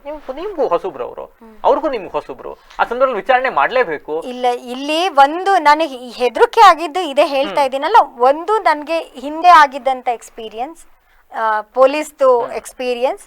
ಆಮೇಲೆ ನಾನು ಏನೂ ಮಾಡ್ದಲೇ ಇರೋ ತಪ್ಪಲ್ಲಿ ನಾನು ಆತರ ಅನುಭವಿಸಿದಾಗ ನನ್ನ ಮೈಂಡ್ ಅಲ್ಲಿ ಅದೊಂದು ಯಾವತ್ತೂ ಇರುತ್ತೆ. ಈ ಕ್ಷಣಕ್ಕೆ ಮೇಡಮ್ ನಾನು ನಿಮ್ಮಿಂದ ಏನ್ ಎಕ್ಸ್ಪೆಕ್ಟ್ ಮಾಡ್ತಾ ಇದ್ದೀನಿ, ಏನ್ ಹೇಳಕ್ ಟ್ರೈ ಮಾಡ್ತಾ ಇದೀನಿ ಅಂತ ಅಂದ್ರೆ, ನೀವು SIT ಅವ್ರನ್ನ ಟಾರ್ಗೆಟ್ ಮಾಡಿದ್ರು, ನನಗೆ ಮಾನಸಿಕವಾಗಿ ಹಿಂಸೆ ಕೊಟ್ಟರು, ಮತ್ತೊಂದು ಇನ್ನೊಂದು ಅಂತ ಸ್ಟೇಟ್ಮೆಂಟ್ ಕೊಟ್ಟು ನಾಳೆ ನೋಟಿಸ್ ಕೊಟ್ಟಾಗ ಬೇರೆ ಯಾರೋ ಅಲ್ಲಿ ತನಿಖೆಗೆ ಹೋಗ್ದಲೆ ಹಾಜರಾಗದಲ್ಲೇ ಇರೋದ್ರ ಬದಲು ನೀವು ನೇರವಾಗಿ ಇವತ್ತಿನ ದಿವಸಕ್ಕೆ ನಿಮ್ಗೆ ಏನ್ ಅನ್ಸುತ್ತೆ, ಕೊನೆಗೆ ಸುಮನ ಮೇಡಮ್ ನನ್ನ ಜೊತೆ ಮಾತಾಡಿದ್ರು, ಸಾಫ್ಟ್ ಆಗಿ ಮುಗಿಸಿದ್ರು ಅಂತ ಹೇಳಿದ್ರಿ. ಸೊ ಅಟ್ ದ ಎಂಡ್ ಎಲ್ಲವೂ ಮುಗಿದ ಮೇಲೆ ಏನ್ ಅನಿಸ್ತಾ ಇದೆ ಈಗ SIT ತನಿಖೆ ಬಗ್ಗೆ? ನಾನು ಹೇಳದ್ ಒಂದ್ SIT ಅವರು ಫಸ್ಟ್ ನನ್ನನ್ನ ಆತರ ಕೇಳಿದ್. ಹೌದು, ಆದ್ರೆ ನಾನು ಹೇಳದ್ ಒಂದೇ, ನನ್ನನ್ನ ಆತರ ಕನ್ಫ್ಯೂಸ್ ಮಾಡಿ, ಈಗ ನನ್ನ ಜೀವನನೇ ಇದು ನಾಳೆ ಈಗ ನಾನು ಆಚೆ ಬಂದ್ಬಿಟ್ಟು ನಾನು ಈ ತರ ಕೊಟ್ಟೆ, ಈಗ ಏನಕ್ಕೆ ನಾನು ತಕ್ಷಣ ಪ್ರೆಸ್ ಅವ್ರಿಗೆ ಇಂಟಿಮೇಟ್ ಮಾಡಿದೆ ಅಂತ ಹೇಳಿದ್ರೆ, ನಾಳೆ ನನ್ಗೇನೋ ಹೆಚ್ಚು ಕಮ್ಮಿ ಆದ್ರೆ ಒಂದು ಸೇಫ್ಟಿ, ನನಗೆ ಒಂದು ಪ್ರೊಟೆಕ್ಟಿವ್ ಆಗಿ ಇರಲಿ ಅನ್ನೋದಕ್ಕೆ ನಾನು ಕೊಟ್ಟಿದ್ದೆ. ಸಂತ್ರಸ್ತರು ಬಂದು ಆತರ ಹೇಳಿ ಸ್ಟೇಟ್ಮೆಂಟ್ ಗಳನ್ನ ಕೊಟ್ಟು ನಾಳೆ ಅವ್ರು ಎದುರಿಸ್ಬೇಕು, ಅದು ಅವ್ರದ್ದು ಸ್ಟ್ರೆಂತ್, ಶಕ್ತಿ. ಅದು ನಾನು ಹೇಳಕ್ ಆಗೋದಿಲ್ಲ ನೀವು ಬಂದ್ಬಿಟ್ ಕೊಡಿ, ನಾಳೆ ಅವ್ರಿಗೇನ್ ತೊಂದ್ರೆ ಆದ್ರೇನು ನಾನ್ ಫೇಸ್ ಮಾಡೋದ್, ಅವ್ರವ್ರ ಜೀವನ ಅವ್ರವ್ರೇ ಫೇಸ್ ಮಾಡ್ಬೇಕು, ನಾನ್ ಹೋಗಿ ಅವ್ರನ್ನ ಫೇಸ್ ಮಾಡಕ್ ಆಗಲ್ಲ. ಇವತ್ತು ಎಲ್ಲರೂ ನಮ್ಮನ್ನ ಅದೇ ಹೇಳದ್ನಲ್ಲ, ಜನನಾಯಕರು ಅಂದ್ರೆ ಯಾರು ಮೇಡಮ್ ನಿಮ್ ಪ್ರಕಾರ? ಯಾರು ಜನನಾಯಕರು? ಜನಗಳೊಂದಿಗೆ ಜನಗಳದ್ದು ಏನು ಕಷ್ಟ ಇರುತ್ತೆ ಅವ್ರಿಗೆ ಒಂದು ನಿಂತ್ಕೊಂಡು ಅವ್ರ ಜೊತೆಗೆ ನಿಂತ್ಕೊಂಡು ನಾವು ಅದನ್ನ ಪ್ರತಿನಿಧಿಸಿ ಸದಸ್ಯರಾಗಿದ್ರಿ, ಜನಪ್ರತಿನಿಧಿ ಅಲ್ಲೇ ಇರಲ್ಲ ನೀವು, ಮತ್ತೆ ಹೋಗ್ತೀರಿ ಜಿಲ್ಲಾ ಪಂಚಾಯತಿಗೆ ಹೋಗ್ತೀರಿ, ಮುಂದೊಂದ್ ದಿವಸ ಶಾಸಕರೇ ಆಗ್ಬಿಟ್ರು, ಯಾರು ಗೊತ್ತು, ನಿಮ್ಮ ಅದೃಷ್ಟ. ನಾನ್ ಹೆಂಗ್ ಜನಗಳ ಜೊತೆ ನಿಲ್ಲಕ್ಕಾಗತ್ತಾ? ನಾನು ಜನರ ಸಮಸ್ಯೆಗೆ ನಾನ್ ನಿಲ್ಲಕ್ಕಾಗತ್ತಾ ಅಂತಂದ್ರೆ ಹೆಂಗ್ ಜನಪ್ರತಿನಿಧಿ ಆಗ್ತೀರಿ? ಇದು ಸರ್ ಇನ್ನೊಂದು, ಜನಪ್ರತಿನಿಧಿ ಆದ ತಕ್ಷಣ ಎಲ್ಲದಕ್ಕೂ ಹೋಗಕ್ ಆಗಲ್ಲ. ಪರವಾಗಿ ನಿಮ್ ಕೈಲಿ ನಿಲ್ಲಕ್ ಆಗ್ತಾ ಇಲ್ಲ ಅನ್ನೋದಾದ್ರೆ ಹೆಂಗ್ ಜನಪ್ರತಿನಿಧಿ? ಇಲ್ಲ, ಅವ್ರು ಬಂದ್ ನಮ್ಮ ಹತ್ರ ಹೇಳ್ಬೇಕಲ್ಲ. ಈಗ ಅವರೇ ಹೇಳ್ದಲೆ ನಾನ್ ಹೆಂಗೆ ನೀವು ಇಲ್ಲಿ ಇಂಟರ್ವ್ಯೂ ಕೂತ್ಕೊಂಡು ನಾನು ಅವ್ರ ಪರವಾಗಿ ನಿಲ್ಲಕ್ಕಾಗತ್ತಾ ಅಂದ್ರೆ ಹೆಂಗ್ ಬಂದ? ಇಲ್ಲ, ಇವತ್ತಲ್ಲ ಇದು, ಇವತ್ ನಾನು ಇಂಟರ್ವ್ಯೂ ಕೊಡ್ತಾ ಇದ್ದೀನಿ, ಅವತ್ತೇ ಅವರು ಹೇಳ್ಬೋದು. ನನ್ನನ್ನ ಅವರು ಒಂದು 10-12 ದಿನಗಳಿಂದ ನೋಡಿದ್ದಾರೆ. ಅವರು ಎಲ್ಲಿ JDS ಪಕ್ಷಕ್ಕೆ ನಾನು ವರ್ಕ್ ಮಾಡ್ತಾ ಇದ್ದೀನಿ ಅನ್ನೋದು ಗೊತ್ತಲ್ವಾ ಅವ್ರಿಗೆ? 3 ಅತ್ಯಾಚಾರ ಪ್ರಕರಣಗಳಾಗಿತ್ತು. ಇತ್ತೀಚೆಗೆ ಮೊನ್ನೆ 4ನೇದೊಂದು ಪ್ರಕರಣ ದಾಖಲಾಯ್ತು. 5ನೇದಾಗ್ಬೋದು ನಾಳೆ, 6ನೇದಾಗ್ಬಹುದು ನಾಳೆ. ಹೌದು, ಅದು ಹೇಳದ್ನಲ್ಲ, ಅವರುಗಳು ನಾನು ಅವಾಗ ಓಡಾಡುವಾಗ ಅಕ್ಷತವ್ರೆ ನಾವು ಹಿಂಗೆಲ್ಲ ಓಡಾಡಿ ಸಿಕ್ಕಾಕೊಂಡಿದೀವಿ, ಈ ತರ ಆಗೋಯ್ತು ನಮ್ ಪರಿಸ್ಥಿತಿ ಅಂತ ನನ್ನ ಹತ್ರ ಒಬ್ರು ಹೇಳಲಿಲ್ಲ. ಒಬ್ರಾರು ನಮ್ಮ ಹತ್ರ ಹೇಳಿದ್ರೆ ನಾವು ಒಂದಷ್ಟು ಮುಂದೆ ಹೋಗೋದಾ ಬೇಡವಾ ಅಂತ ನಾವ್ ಯೋಚನೆ ಮಾಡ್ತಾ ಇದ್ವಿ. ಆಮೇಲೆ ನಾನ್ ಇರೋದು ಹೀಗೆ ಏನಂತ ಹೇಳಿದ್ರೆ, ನನ್ನನ್ನು ಯಾವಾಗ ಒಂದಷ್ಟು ಶೋಷಣೆಗೆ ನನಗಿಷ್ಟ ಆಗಲ್ಲ, ಶೋಷಣೆಗೆ ಒಳಗಾಗೋದೇ ನನ್ಗಿಷ್ಟ ಆಗಲ್ಲ. ಸೊ ಹೌದು, ಅದಕ್ಕೆ ನಾವು ನಿಂತ್ಕೋಬೇಕಲ್ಲ, ನಾವ್ ಅದಕ್ಕೆ ಸ್ಟ್ರೈಟ್ ಏನಿದೆ ಅದನ್ನ ಎದುರಿಸೋಷ್ಟು ಗಟ್ಟಿಯಾಗಿ ನಿಂತ್ಕೋಬೇಕಲ್ಲ. ಈಗ ಸಂತ್ರಸ್ತರನ್ನ ಈ ತರ ಅವರು SIT ಅವರು ಒಂದ್ ಕಾಲ್ ಯಾವ್ದದು ಟೋಲ್ ಸಹಾಯವಾಣಿನೋ ಏನೋ ಮಾಡಿದ್ರಲ್ವಾ, ಆಗ್ಲೂ ಅವ್ರು ಮಾಡ್ಬೋದಿತ್ತಲ್ಲ. ನಾನೇನು ಅವ್ರನ್ನ ಪ್ರವೋಕ್ ಮಾಡಿ ಬನ್ನಿ ಅಂತ ಹೇಳೋದು, ಅವರೇ ಬರ್ಬೇಕಲ್ಲ. ಮತ್ತೆ ಹೇಗೆ, ಮತ್ತೇನಂತ ಹೇಳೋಣ? ಅದಕ್ಕೆ ನಿಮ್ ಪರವಾಗಿ ನಾವಿದೀವಿ, ಯಾರಿಗಾರು ಅನ್ಯಾಯ ಆಗಿದ್ರೆ ನೀವು ಬನ್ನಿ, ನ್ಯಾಯಾಂಗ ಇದೆ, ಕಾನೂನು ಇದೆ, ಹೋರಾಟ ಮಾಡೋಣ ಅನ್ನೋದು ಪ್ರವೋಕ್ ಆಗತ್ತಾ? ಸರ್ ಈಗ ನನಗೆ ಅನ್ಯಾಯ ಅಲ್ಲಿ ಪ್ರಜ್ವಲ್ ಇದೆ ಹೊಡೆದು ಬಂದ್ಬಿಡೋಣ ಅಂತಂದ್ರೆ ಅದು ಪ್ರವೋಕ್. ನಿನ್ಗೆ ಅನ್ಯಾಯ ಆಗಿದ್ರೆ ಬಾ, ನಿನ್ ಜೊತೆ ನಾನು ಇದೀನಿ, ಹೋರಾಟನ ಬಾ, ಕಾನೂನಿದೆ, ಸಂವಿಧಾನದ ಮೇಲೆ ಗೌರವ ಇದೆ. ಈಗ ಅಲ್ಲಿರೋ ಹೆಣ್ಮಕ್ಳುಗಳು ಯಾರು ಅನ್ನೋದು ನಂಗೆ ಗೊತ್ತಿಲ್ಲ, ಯಾರು ಅನ್ನೋದೇ ನಂಗೆ ಗೊತ್ತಿಲ್ಲ. ಯಾಕಂದ್ರೆ ವಿಡಿಯೋಗಳು ಶೇರ್ ಆಗಿದೆ, ಕೆಲವು ನನ್ನನ್ನು ಅಲ್ಲಿ ಕೇಳಿದ್ರು, ಕೆಲವೊಂದು ಫೋಟೋಗಳು ತೋರಿಸ್ಬಿಟ್ಟು ಕೇಳಿದ್ರು ನನ್ನನ್ನ, ಈ ಹೆಣ್ಮಕ್ಳುಗಳು ಗೊತ್ತಾ ಅಂತ ಹೇಳಿ. ನಾನು ಆ ಪಕ್ಷಕ್ಕೆ ಹೋಗಿದ್ 12-15 ದಿನದಲ್ಲಿ ಅವ್ರು ಯಾರು ನನಗೆ ಗೊತ್ತಿಲ್ಲ, ನನಗೆ ಯಾರೂ ಟಚ್ ಅಲ್ಲೂ ಇರ್ಲಿಲ್ಲ. ಸೊ ನನಗೆ ಗೊತ್ತಿಲ್ಲ. ಅದನ್ನು ಕೇಳಿದ್ರು, ಹೆಂಗ್ ಗೊತ್ತಿಲ್ಲ ನೀವು ಆ ಪಕ್ಷಕ್ಕೆ ವರ್ಕ್ ಮಾಡ್ತಿದ್ದೀರಾ, ಹೆಂಗ್ ಗೊತ್ತಿಲ್ಲ. ನಂದಷ್ಟೇ ನಾನು ಕೆಲಸ ಮಾಡ್ತೀನಿ ಬಿಟ್ರೆ ಬೇರೆಯವ್ರದೆಲ್ಲ ತಿಳ್ಕೊಳ್ಳೋ ಅಷ್ಟು ನನಗಿಲ್ಲ. ಆಮೇಲೆ ಅಲ್ಲಿ ವಿಡಿಯೋಗಳನ್ನ ನಾನು ಇವತ್ತವರೆಗೂ ನಾನು ನೋಡಿಲ್ಲ, ಕೇಳಿದೀನಿ ಅಷ್ಟೇ. ಬೇಡ ನೋಡಕ್ ಹೋಗ್ಬೇಡಿ. ಆಮೇಲೆ ಇನ್ನೊಂದು ನೆನೆ ಆರೋಪ ಮಾಡಿದ್ರಿ, ನಾನು ನೆನೆ ಅದನ್ನ ಹೇಳ್ತಾರೆ, ಸಿಲ್ಲಿ ಆರೋಪ ಇದು ಅನ್ನೋ ಪದ ಬಳಸ್ತೆ. ಕಾರಣ ಏನು ಅಂತ ಅಂದ್ರೆ, ನಿಮ್ಮ ಮುರಳಿ ಮೋಹನ್ ಅವರು ಡಿಫೀಟೆಡ್ ಕ್ಯಾಂಡಿಡೇಟ್, ಅವ್ರಿಗೂ ನಿಮ್ಮ ಫ್ಯಾಮಿಲಿಗೂ ಯಾವ್ದೋ ಒಂದು ವಿಚಾರದಲ್ಲಿ ರೈವಲ್ವಿ ನಡೀತು ಅನ್ನೋ ಕಾರಣಕ್ಕೆ ಅದಕ್ಕೋಸ್ಕರ ನಾನು ಟಾರ್ಗೆಟ್ ಮಾಡ್ತಾ ಇದ್ದಾರೆ ಅನ್ನೋ ಸ್ಟೇಟ್ಮೆಂಟ್, ಇವತ್ತು ಅದಕ್ಕೆ ಸ್ಟ್ಯಾಂಡ್ ಆಗ್ತೀರಾ? ಹೌದು. ಈಗ ನಾನು ನಿಮಗೆ ಇವಾಗ್ಲೂ ಹೇಳ್ತಾ ಇದ್ದೇನೆ, BK ಸಿಂಗ್ ಅವ್ರದ್ದು ಬಗ್ಗೆ ನಮಗೆ ಗೌರವ ಇದೆ, SIT ಅಂತ ಹೇಳಿದ್ರೇನು ನಮಗೆ ಗೌರವ ಇದೆ.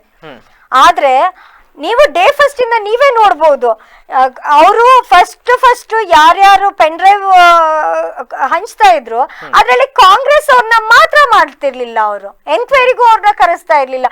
ಟಾರ್ಗೆಟ್ ಮಾಡ್ತಾ ಇದ್ದಿದೆ ಫಸ್ಟ್ JDS ಅವ್ರನ್ನ ಅಥವಾ BJP ಅವ್ರನ್ನ ಮಾಡಿದ್ರು. ನಮಗೂ ಒಂದ್ ಕಡೆ ಹೆದರಿಕೆ ಆಗಲ್ವಾ? ಆಮೇಲೆ ಈ ವಿಷಯದಲ್ಲಿ ಹೇಳ್ತೀನಿ ಇನ್ನೊಂದು ಏನಂತ ಹೇಳಿದ್ರೆ, ಒಟ್ಟು ಎಷ್ಟು ಜನನ ತನಿಖೆ ಮಾಡಿದ್ದಾರೆ ಮೇಡಮ್? ನೋ ಐಡಿಯಾ, ನನಗೇನು ಐಡಿಯಾ ಇಲ್ಲ. ಯಾರನ್ನ ತನಿಖೆ ಮಾಡಿದ್ದಾರೆ, ಯಾರನ್ನ ಮಾಡಿಲ್ಲ ಅಂತ ಹೆಂಗ್ ಗೊತ್ತು ನಿಮಗೆ? ನಾವು ಟಿವಿಲಿ ನೋಡ್ತಾ ಇದೀವಲ್ಲ ಈಗ ಸೋಷಿಯಲ್ ಮೀಡಿಯಾ. ನಾನು ಒಂದು ಮಾಧ್ಯಮದಲ್ಲೇ ಇದ್ದೀನಿ, ನಾನು ಸೇರಿಸ್ಕೊಂಡು ಹೇಳ್ತೀನಿ. SIT ಅವರು ಇವತ್ತವರೆಗೂ ಬಂದು ಎಲ್ಲರೂ ಪತ್ರಿಕಾಗೋಷ್ಠಿ ಮಾಡಿ ನಾನು ಇಂತಿಂತವ್ರನ್ನ ತನಿಖೆ ಮಾಡೀನಿ, ಇಂಥವ್ರನ್ನ ತನಿಖೆ ಮಾಡಿಲ್ಲ ಅಂತ ಎಲ್ಲರೂ ಹೇಳಿದಾರ? ಇಲ್ಲ. ಅಥವಾ ಸರ್ಕಾರದವ್ರು ಬಂದು ನಾನು ಇಂತಿಂತವ್ರನ್ನ ತನಿಖೆ ಮಾಡೀನಿ, ಇಂತಿಂತವ್ರ ತನಿಖೆ ಮಾಡಿಲ್ಲ ಅಂತ ಹೇಳಿದಾರ? ಇಲ್ಲ. ದೆನ್ ಹೆಂಗ್ ಹೇಳ್ತೀರಿ ನೀವು ಅವ್ರಗಳನ್ನ ಮಾತ್ರ ಬಚಾವ್ ಮಾಡ್ತಾ ಇದಾರೆ, ನಮ್ಮನ್ನ ಮಾತ್ರ ಟಾರ್ಗೆಟ್ ಮಾಡ್ತಾ ಇದಾರೆ? ಹೌದು, ಇವಾಗ ನಾನು ಹೇಳೋದಂತಲ್ಲ, ಎಲ್ಲಾ ಮೀಡಿಯಾಗಳಲ್ಲೂ ನಾವು ನೋಡ್ಬೋದು ಅಥವಾ ನಮಗೆ ಕಾಣಿಸೋ ಹಂಗೆ ಇರುವಂತದ್ದು, ಕಾಂಗ್ರೆಸ್ ಪಕ್ಷದಲ್ಲಿ ಮುಖಂಡರುಗಳು ಯಾರ ಹೆಸರು ಬಂತು, ಪೆನ್ ಡ್ರೈವ್ ಅನ್ನೋ ಹೆಸರು, ಪೆನ್ ಡ್ರೈವ್ ರಿಲೇಟೆಡ್ ಹೆಸರುಗಳು ಬಂತು, ಅವ್ರು ಯಾರು ಅರೆಸ್ಟ್ ಆಗ್ಲಿಲ್ಲ. ಫಸ್ಟ್ ಅರೆಸ್ಟ್ ಒಳಪಟ್ರಲ್ಲ ಅವರೆಲ್ಲ. ಯಾರು? ಕಾರ್ತಿಕ್ ಆಗಿರಬಹುದು, ನವೀನ್ ಆಗಿರಬಹುದು, ಲೇಟರ್ ಅಲ್ಲಿ ಎಲ್ಲ ಈಗ ಜನ ಕ್ವೆಶ್ಚನ್ ಮಾಡೋಕ್ ಸ್ಟಾರ್ಟ್ ಮಾಡಿದ್ರು SIT ಮೇಲೆ. ಈಗ ನೀವೆಲ್ಲ ಹೇಳ್ತಾ ಇದೀರಲ್ಲ SIT ಅನ್ನೋದು ತುಂಬಾ ಸ್ಟ್ರಿಕ್ಟ್, BK ಸಿಂಗ್ ಅವರು ನೇತೃತ್ವದಲ್ಲಿ ನಡೀತಾ ಇದೆ, ಅಲ್ಲಿ ಯಾರಿಗೂ ಅನ್ಯಾಯ ಆಗಲ್ಲ ಅಂತ ಹೇಳಿದ್ರಲ್ಲ. ಬಿಜೆಪಿ ಮುಖಂಡರ ಜೊತೆ ರಿಲೇಟೆಡ್ ಅವ್ರನ್ನ ಅರೆಸ್ಟ್ ಮಾಡ್ತಾರೆ. ಸೋಷಿಯಲ್ ಮೀಡಿಯಾದಲ್ಲಿ ಹೇಳ್ಕೊಳ್ಳೋ ಅಂತವ್ರನ್ನ ನಾವು ಪೆನ್ ಡ್ರೈವ್ ಶೇರ್ ಮಾಡಿದ್ವಿ ಅಥವಾ ಪೆನ್ ಡ್ರೈವ್ ವಿಷಯಗಳು ಬಂದವ್ರನ್ನ ಅವರು ತಕ್ಷಣಕ್ಕೆ ಅವ್ರ ಎನ್ಕ್ವೈರಿ ಕರೆಯಲ್ಲ. ಇವ್ರನ್ನ ಆದಾಗ ಪ್ರೆಷರ್ ಬರುತ್ತೆ, ಆ ಟೈಮಲ್ಲಿ ಇವ್ರನ್ನ ಕರೀತಾರೆ. ಅಥವಾ ಎಲ್ಲದಕ್ಕಿಂತ ಹೆಚ್ಚಾಗಿ ಪ್ರತಿ ಒಂದು ಈ ಹಿಂದಿನ ಸ್ಟೇಟ್ಮೆಂಟ್ಗಳಲ್ಲಿ ಯಾರು ಒಬ್ಬ ಆರೋಪಿಯ ಡ್ರೈವರ್ ಆಗಿರ್ತಾನೆ ಅವನೇ ಮೇನ್ ಆಗಿರ್ತಾನೆ, ಅವನನ್ನ ಕೊನೆಯಲ್ಲಿ ಅರೆಸ್ಟ್ ಮಾಡ್ತಾರೆ. ಈಗ ಒಂದು ಪ್ರಕರಣದಲ್ಲಿ 10 ಜನ ಇರ್ತಾರೆ, ಯಾವುದೋ ಒಂದು ಪ್ರಕರಣದಲ್ಲಿ 10 ಜನ ಇರ್ತಾರೆ. A1, A2, A3, A4 ಅವರ ಅಪರಾಧದ ಪ್ರಮಾಣದ ಮೇಲೆ A2, A3, A4 ಮಾಡಿರ್ತಾರೆ. ಯಾರೋ A5 ಒಂದ್ಸಲಿ ಸಿಗಾಕೊಂಡ್ಬಿಡ್ತಾನೆ, ಅವನಿಂದ ಮತ್ತೊಬ್ಬನ ಅರೆಸ್ಟ್ ಮಾಡ್ತಾರೆ. ಈಗ ನೀವ್ ಹೇಳ್ದಂಗೆ ಬರೋಣ. ಈಗ ಸಂತ್ರಸ್ತೆಯರು ಕೊಟ್ಟಿದ್ರಲ್ಲಿ ಪ್ರಜ್ವಲ್ ರೇವಣ್ಣ ಅವ್ರು A1 ಆರೋಪಿ ಆಗಿದ್ರು, ಕದ್ದೋಗಿದ್ರು ವಿದೇಶಕ್ಕೆ, ಕರ್ಕೊಂಬರಕ್ ಲೇಟ್ ಆಯ್ತು. ಹಂಗೆ ಪೆಂಡ್ರೈವ್ ಹಂಚಿರೋ ಪ್ರಕರಣದಲ್ಲೂ ಇವನು ಎಲ್ಲ ಕದ್ದೋಗ್ಬಿಟ್ಟಿದ್ದ, ಕರ್ಕೊಂಬರಕ್ ಲೇಟ್ ಆಗಿರಬಹುದು, ಕರ್ಕೊಂಬಂದು ವಿಚಾರಣೆ ಮಾಡಿದ್ರ? ನೀವು ತುಂಬಾ ಚೆನ್ನಾಗಿ ಹೇಳಿದ್ರಿ, ತುಂಬಾ ಚೆನ್ನಾಗಿ ಹೇಳಿದ್ರಿ. ಅದಕ್ಕೆ ಎಕ್ಸಾಂಪಲ್ ನ ಈಗ ಆರೋಪಿ ವಿದೇಶಕ್ಕೆ ಹೋಗಿದ್ದ, ಎಲ್ಲರೂ ಹೇಳಿದ್ರು ವಿದೇಶಕ್ಕೆ ಹೋಗಿದ್ದಾರೆ ಅಂತ ಹೇಳಿ, ನಾವು ಅದನ್ನ ಬಂದು ಇಳ್ದಿರೋದ್ರಿಂದ ಬೇರೆಯವ್ರು ಹೇಳಿದಿಲ್ಲ, ನಾವೇ ನೋಡಿದ್ವಿ. ಆಯ್ತು, ನೋಡಿದ್ವಿ ಅಲ್ವಾ? ಈ ಡ್ರೈವರ್ ಇಂಟರ್ವ್ಯೂ ಕೊಡ್ತಾರೆ ಟಿವಿ ಚಾನೆಲ್ ಅಲ್ಲಿ, ನಾವು ನೋಡ್ತೀವಿ ಅದನ್ನ. ಯಾವಾಗ ಅವ್ರ ಮೇಲೆ ಆರೋಪ ಇದ್ದಾಗ ಪ್ರಜ್ವಲ್ ರೇವಣ್ಣ ಅವರು ವಿದೇಶದಲ್ಲೇ ಕುತ್ಕೊಂಡು ಒಂದು ವಿಡಿಯೋ ಹರಿಬಿಡ್ತಾರೆ. ಅವರು ಗೌಪ್ಯ ಸ್ಥಳದಲ್ಲೇ ಕುತ್ಕೊಂಡು ನಾನು ಇಂಥ ತಾರೀಕು ನನಗೆ ಅವಕಾಶ ಕೊಡಿ ಬರ್ತೀನಿ ಅಂತ. ಪೆನ್ ಡ್ರೈವ್ ಆರೋಪಿನೂ ಸ್ಟುಡಿಯೋಗೆ ಬಂದು ಅವತ್ತು ಇಂಟರ್ವ್ಯೂ ಕೊಟ್ಟಿರ್ಲಿಲ್ಲ. ಯಾರು ಕಾರ್ತಿಕ್ ಅಂತಕ್ಕಂಥವ್ರು ಅವತ್ತು ಯಾವ್ದೋ ಗೌಪ್ಯ ಸ್ಥಳದಲ್ಲೇ ಕುತ್ಕೊಂಡು ಮಾತಾಡಿದ್ರು. ಫಸ್ಟ್ ಡೇ ಕೇಸ್ ಆಗಕ್ಕಿಂತ ಮುಂಚೆ ಅವರು ಸ್ಟುಡಿಯೋದಲ್ಲಿ ಮಾತಾಡಿದ್ರು. ಯಾವಾಗ ಅವ್ರ ಮೇಲೆ ಪ್ರಕರಣ ದಾಖಲಾಯ್ತೋ ಅವರು ಕೂಡ ಸ್ಟುಡಿಯೋಗೆ ಬಂದು ಇಂಟರ್ವ್ಯೂ ಕೊಟ್ಟಿರ್ಲಿಲ್ಲ, ಗೌಪ್ಯ ಸ್ಥಳದಲ್ಲಿ ಮಾತಾಡಿದ್ರು. ನೀವು ನೋಡ್ಬೋದು, ನೀವು ನೋಡ್ಬೋದು ಅವ್ರ ಆರೋಪಿ ಮೇಲೆ ಯಾವಾಗ ಅವ್ರ ಮೇಲೆಲ್ಲ ಎನ್ಕ್ವೈರಿ ಮಾಡ್ಬೇಕು ಅಂತ ಬರುತ್ತೆ, ಅವರು ಒಂದು ನ್ಯೂಸ್ ಚಾನೆಲ್ಗೆ ಇಂಟರ್ವ್ಯೂ ಕೊಡ್ತಾರೆ. ಒಂದ್ ನಿಮಿಷ, ಖಾಸಗಿ ಹೋಟೆಲ್ ಕುತ್ಕೊಂಡು ಮಾತಾಡಿರ್ತಾರೆ ಅವತ್ತು. ಯಾರು ಆಂಕರ್ ಜೊತೆ ಆಗ ಫೈಂಡ್ ಔಟ್ ಮಾಡ್ಬೋದಲ್ಲ. ಈಗ ಆ ಮನುಷ್ಯ ಇದ್ದಿದ್ದು ಅಲ್ಲಿ ಅವಾಗ್ಲೇ ತನಿಖೆ ಸ್ಟಾರ್ಟ್ ಆಯ್ತು. ಹೇಳ್ತಾ ಇದ್ರು ನಮಗ್ ಗೊತ್ತಿಲ್ಲ ಅದು ಹೆಂಗಾಯ್ತು ಅಂತ ಹೇಳಿ. ಆರೋಪಿ ಮೇಲೆ ತನಿಖೆಗಳು ಆದ್ರೂ ಅವ್ರು ಎಲ್ಲಿದ್ದಾರೆ, ಎಲ್ಲಿ ಹುಡುಕ್ಬೇಕು ಅನ್ನೋದನ್ನೆಲ್ಲ ಹುಡುಕ್ತಾ ಇದ್ರು. ಇವ್ರನ್ನ ಯಾಕೆ ಮಾಡ್ಲಿಲ್ಲ? ಈಗ SIT ಅವ್ರಿಗೆ ಒಂದು ಮಾರ್ಗದರ್ಶನ ಇರುತ್ತೆ ಅಲ್ವಾ, ನೀವು ಈ ತರ ಮಾಡ್ಬೇಕು ಅಂದ್ರೆ ಅವ್ರದೊಂದು ಇದಿರುತ್ತೆ. ಅಕ್ಷತಾ ಅವ್ರನ್ನ ಯಾವತ್ ಕರಿಬೇಕು, ಮೊದಲನೇ ಈ ಮೈನ್ ಸ್ಟ್ರೀಮ್ ಅಲ್ಲಿ ಯಾರಿದ್ದಾರೆ, ನೀವು ಅವತ್ತೇ ಕರೆದಿದ್ರೆ ನನ್ನೇ ಯಾಕೆ ಫಸ್ಟ್ ಕರೆದ್ರಿ ಅಂತ ಕೇಳ್ತಾ ಇದ್ರಿ. ಇವತ್ತು 2 ತಿಂಗಳಾದ್ಮೇಲೆ ಯಾಕೆ ನಾನು ಕರಿತೀರಿ ಅಂತ ಕೇಳ್ತಾ ಇದ್ದೀರಿ. ಅಂದ್ರೆ ದೇ ಹ್ಯಾವ್ ಅವ್ರಿಗೆ ಚಾರ್ಜ್ ಶೀಟ್ ಸಬ್ಮಿಟ್ ಮಾಡೋವರೆಗೂ ಅವ್ರಿಗೊಂದು ಅವಕಾಶ ಇರುತ್ತೆ. ಅವ್ರದೇ ವೇಲ್ ಹೋಗ್ತಾ ಇರ್ತಾರೆ. ಹೆಂಗೆ ನೀವು ಇವ್ರು ಹಿಂಗೆ ಮಾಡ್ಬೇಕು, ಇವ್ರು ಹಿಂಗೆ ಕರಿಬೇಕು, ಸೆಕೆಂಡ್ ಇವ್ರನ್ನ ಕರಿಬೇಕು ಅಂತ ಹೆಂಗೆ ನಾನ್ ಹೇಳ್ತಾ ಇಲ್ಲ. ಬಟ್ ನೀವ್ ಹೇಳ್ತಾ ಇರಲ್ಲ 2 ತಿಂಗಳಾದ್ಮೇಲೆ ಯಾಕೆ ಸರ್ ಕರೆದ್ರು ನನ್ನ, ಅವತ್ತೇ ಕರಿಬಹುದಾಗಿತ್ತಲ್ಲ ಅಂತ. ಅಂದ್ರೆ ಅವತ್ತೇ ಕರೆದಿರೋದು ಹೇಳ್ತಾ ಇರಿ, ನನ್ನೇ ಯಾಕೆ ಸರ್ ಫಸ್ಟ್ ಕರೆದ್ರಿ? ಈಗ ಅವ್ರು ಹೇಳ್ತಾ ಇರೋದೇನು ಟಾಪ್ ಕಾಂಟ್ಯಾಕ್ಟ್ ಅಲ್ಲಿ ನಾನು ಒಬ್ಳಿದ್ದೀನಿ ಅಂತ ಅಲ್ವಾ. ಈಗ ಇಷ್ಟು ದಿನ ಬೇಕಾಯ್ತ. ನನ್ಗೆ ಒಂದು ಇನ್ಸಿಡೆನ್ಸ್ ಆಯ್ತು, ಇಲ್ಲೇ ಡಿಫೀಟೆಡ್ ಕ್ಯಾಂಡಿಡೇಟ್ ಕಾಂಗ್ರೆಸ್ ಕ್ಯಾಂಡಿಡೇಟ್ಗೂ ಒಂದಷ್ಟು ಕಾಂಪ್ಲಿಕೇಶನ್ ಆದಾಗ ಅದಾಗಿ ಸ್ವಲ್ಪ ದಿನಕ್ಕೆ ನಂಗೆ ನೋಟಿಸ್ ಬರುತ್ತೆ. ಸೊ ಇದೆಲ್ಲ ನೋಡುವಾಗ ನಮಗೂ ಅನ್ಸುತ್ತೆ ಅಲ್ಲ, ಇವರು ಕಾಂಗ್ರೆಸ್ ಒಂದು SIT ನಡಗಿಸಿ ನಾಳೆ ಫೋನ್ ಮಾಡಿ ಕರೆದು ಅಕ್ಷತಾ ಕರೆದು ವಿಚಾರಣೆ ಮಾಡ್ಬೇಕು ಅಂತ ಹೇಳಬಹುದು. ನಾವು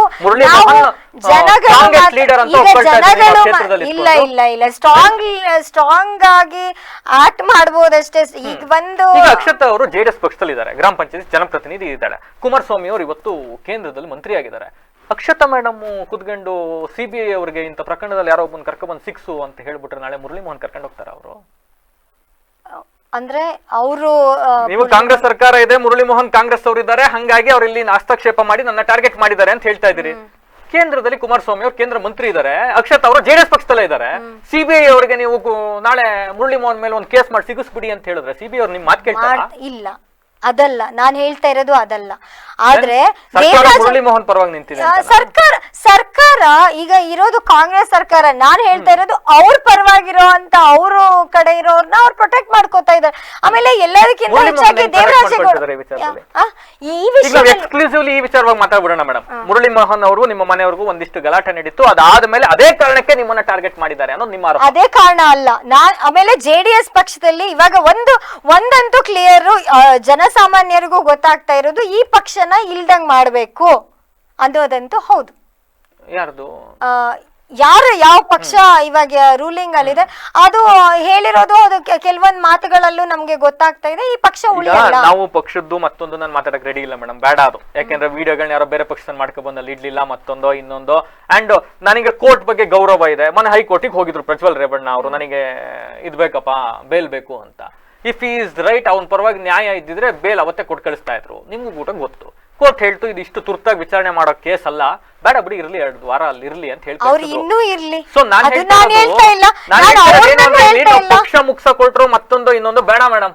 ನಾನು ಈ ವಿಚಾರಣೆಗೆ ಸಂಬಂಧಪಟ್ಟಂತೆ ನೀವು ಹೇಳಿದ್ರೆ ಮುರಳಿ ಮೋಹನ್ ಅವರು ನಿಮ್ಮ ಮನೆಯವ್ರಿಗೂ ಆದ ಗಲಾಟೆ ಕಾರಣಕ್ಕೋಸ್ಕರನೇ ನನ್ನನ್ನು ಟಾರ್ಗೆಟ್ ಮಾಡಿದ್ರಿ ಅಂತ ಹೇಳಿದ್ರು. ಅದು ಯಾಕೆ ಅನ್ನಿಸ್ತು ಅಂದ್ರೆ ದೇವರಾಜೇಗೌಡರು ಯಾವಾಗ ಸರ್ಕಾರದ ವಿರುದ್ಧ ಮಾತಾಡಕ್ ಸ್ಟಾರ್ಟ್ ಮಾಡಿದ್ರು ತಕ್ಷಣ ಸರ್ಕಾರದ ವಿರುದ್ಧ ಮಾತಾಡೋಕ್ ತಕ್ಷಣನೇ ಅವ್ರ ಮೇಲೆ ಒಂದ್ ಕೇಸ್ ಬೀಳುತ್ತೆ, ಅವ್ರನ್ನೇ ಅರೆಸ್ಟ್ ಮಾಡ್ತಾರೆ. ಅವ್ರ 51 ದಿನ ಆದ್ಮೇಲೆ ಆಚೆ. ದೇವರಾಜೇಗೌಡರು ಪ್ರಕರಣ ದಾಖಲಾಗಿದ್ದು ಯಾವಾಗ?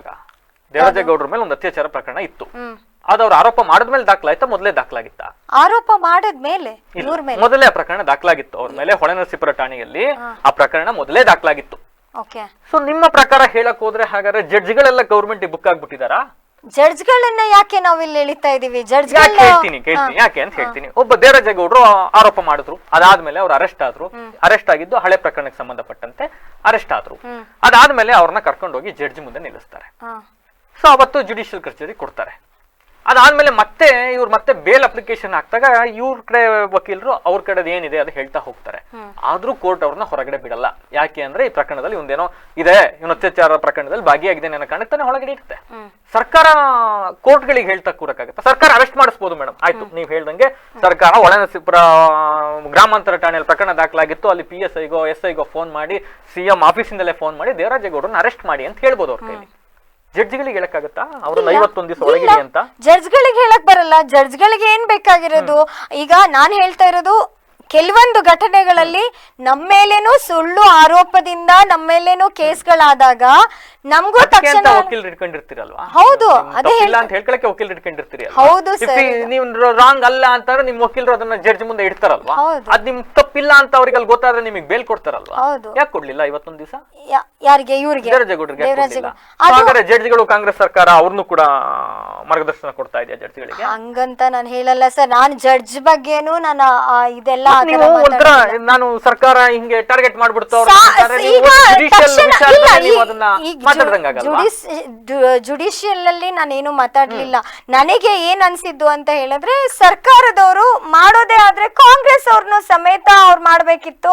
ನಾನೇ ಹೇಳ್ತಾ ಇಲ್ಲ. ಈಗ ಇವರು ಎಲ್ಲೆಲ್ಲ ಹೋಗಿ ಮುರಳಿ ಮೋಹನ್ ವಿಷಯ ಬಿಟ್ರಿ, ಮುರಳಿ ಮೋಹನ್ ಅವ್ರ ವಿಚಾರಕ್ಕೆ ನಿಮ್ಮನ್ನ ಟಾರ್ಗೆಟ್ ಮಾಡಿದ್ರಿ ಅಂತ ಹೇಳ್ತಾ ಇದ್ರಲ್ಲ. ಮುರಳಿ ಮೋಹನ್ ಅವ್ರದ್ದು ಅದು ಇನ್ಸಿಡೆನ್ಸ್ ಆದ್ಮೇಲೆ ಒಂದಷ್ಟು JDS ಅಲ್ಲಿ ಮಾತಾಡ್ದಲೇ ಇದ್ದಿದ್ದ ಟೈಮಲ್ಲಿ ನಮ್ದು ಒಂದು, ಆಮೇಲೆ ನೀವು ಒಬ್ರು ಇವಾಗ TV ಚಾನೆಲ್ ಇದ್ ಮಾಡ್ತಾ ಇದ್ದೀರಲ್ಲ, ನೀವೇ ಹೋಗಿ ಸಕಲೇಶಪುರ ಭಾಗಗಳಲ್ಲಿ ಸರ್ವೆ ಮಾಡ್ಕೊ ಬನ್ನಿ. ಅವ್ರ ಬಗ್ಗೆ ಯಾವ ತರ ಮಾತಾಡ್ತಾರೆ ಅನ್ನೋದು ನಿಮ್ಗೆ ಗೊತ್ತಾಗುತ್ತೆ.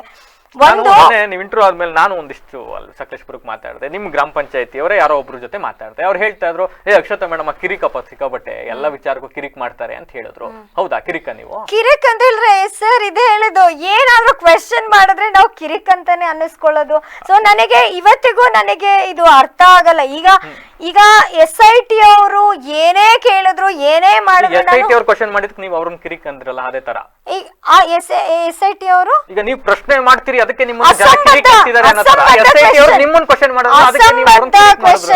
ಅಸಂಬದ್ಧ ಕ್ವೆಶ್ಚನ್ ಗಳಿಗೆ ನಾವು ಯಾರೇ ಕೇಳಿದ್ರು ಕಿರಿಕ್ ಅಂತ ಆಗ್ಲೇಬೇಕಲ್ಲ. ಈಗ SIT ಅವ್ರದ್ದು ಬಂದು SIT ಅವರು ಮೇಡಮ್ ವಿಚಾರಣೆ ಮಾಡ್ತಾ ಇರೋದು ಯಾವ್ದೋ ಕಳ್ತನ ಅಲ್ಲ, ಸುಲಿಗೆ ಅಲ್ಲ, ಅಥವಾ 420 ಕೇಸ್ ಅಲ್ಲ, ಒಂದು ಅತ್ಯಾಚಾರ ಪ್ರಕರಣ. ಸೊ ನೀವು ಮಹಿಳೆಯಾಗಿ ನಿಮ್ಗೂ ಕೂಡ ಗೊತ್ತಾಗತ್ತೆ ಅಲ್ಲಿ ಒಂದಿಷ್ಟು ಮುಜುಗರ ಆಗಂತ ಪ್ರಶ್ನೆಗಳು ಬರಬಹುದು, ಬರಬಾರ್ದು ಅಂತಿಲ್ಲ ಅಲ್ವಾ? ಸೊ ನೀವು ಅದನ್ನೇ ತಪ್ಪು ಅಂತ ಹೇಳಿದ್ರೆ ಹೆಂಗೆ?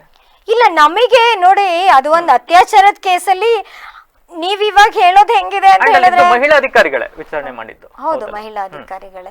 ನಾನು ಅದನ್ನೇ ಹೇಳ್ತಾ ಇರೋದು. ಈಗ ಮಹಿಳಾ ಅಧಿಕಾರಿಗಳೇ ನಮ್ಮನ್ನ ಅಷ್ಟೊಂದೆಲ್ಲ ಕೇಳಿ ಇದ್ ಮಾಡಿದಾಗ, ಈಗ ನನ್ನ ಲೈಫ್ ಅದು, ನಾನು ಇವತ್ತು SIT ತನಿಖೆಗೆ ಹೋಗಿ, ಹೌದು ನಾನು ಪಬ್ಲಿಕ್ ಅಲ್ಲಿ ಇದ್ದೀನಿ, ನನ್ನನ್ನ 10 ಸಲ ಕರೆದ್ರು, ಅದು ಏನ ಯಾರೋ ಹೇಳೋದ್ರಲ್ಲ, 10 ಸಲ ಕರೆದು ಎನ್ಕ್ವೈರಿ ಮಾಡಿದ್ರೇನು ಅದು ಜನಗಳಿಗೆ ನೀವು ನ್ಯಾಯ ಕೊಡಕ್ಕೆ ಅವ್ರದ್ದು ಯಾರ್ದೋ ಇದನ್ನ ನಾನು ಹೇಳೋಕೆ ಅವ್ರಿಗೆ ಹೆಲ್ಪ್ ಆಗ್ಲಿ ಅಂತ ಹೋಗ್ತೀನಿ. ಬಟ್ ನಾನು ತೊಂದ್ರೆ ಅನುಭವಿಸೋದ್ ಬೇಡ ಅಲ್ವಾ?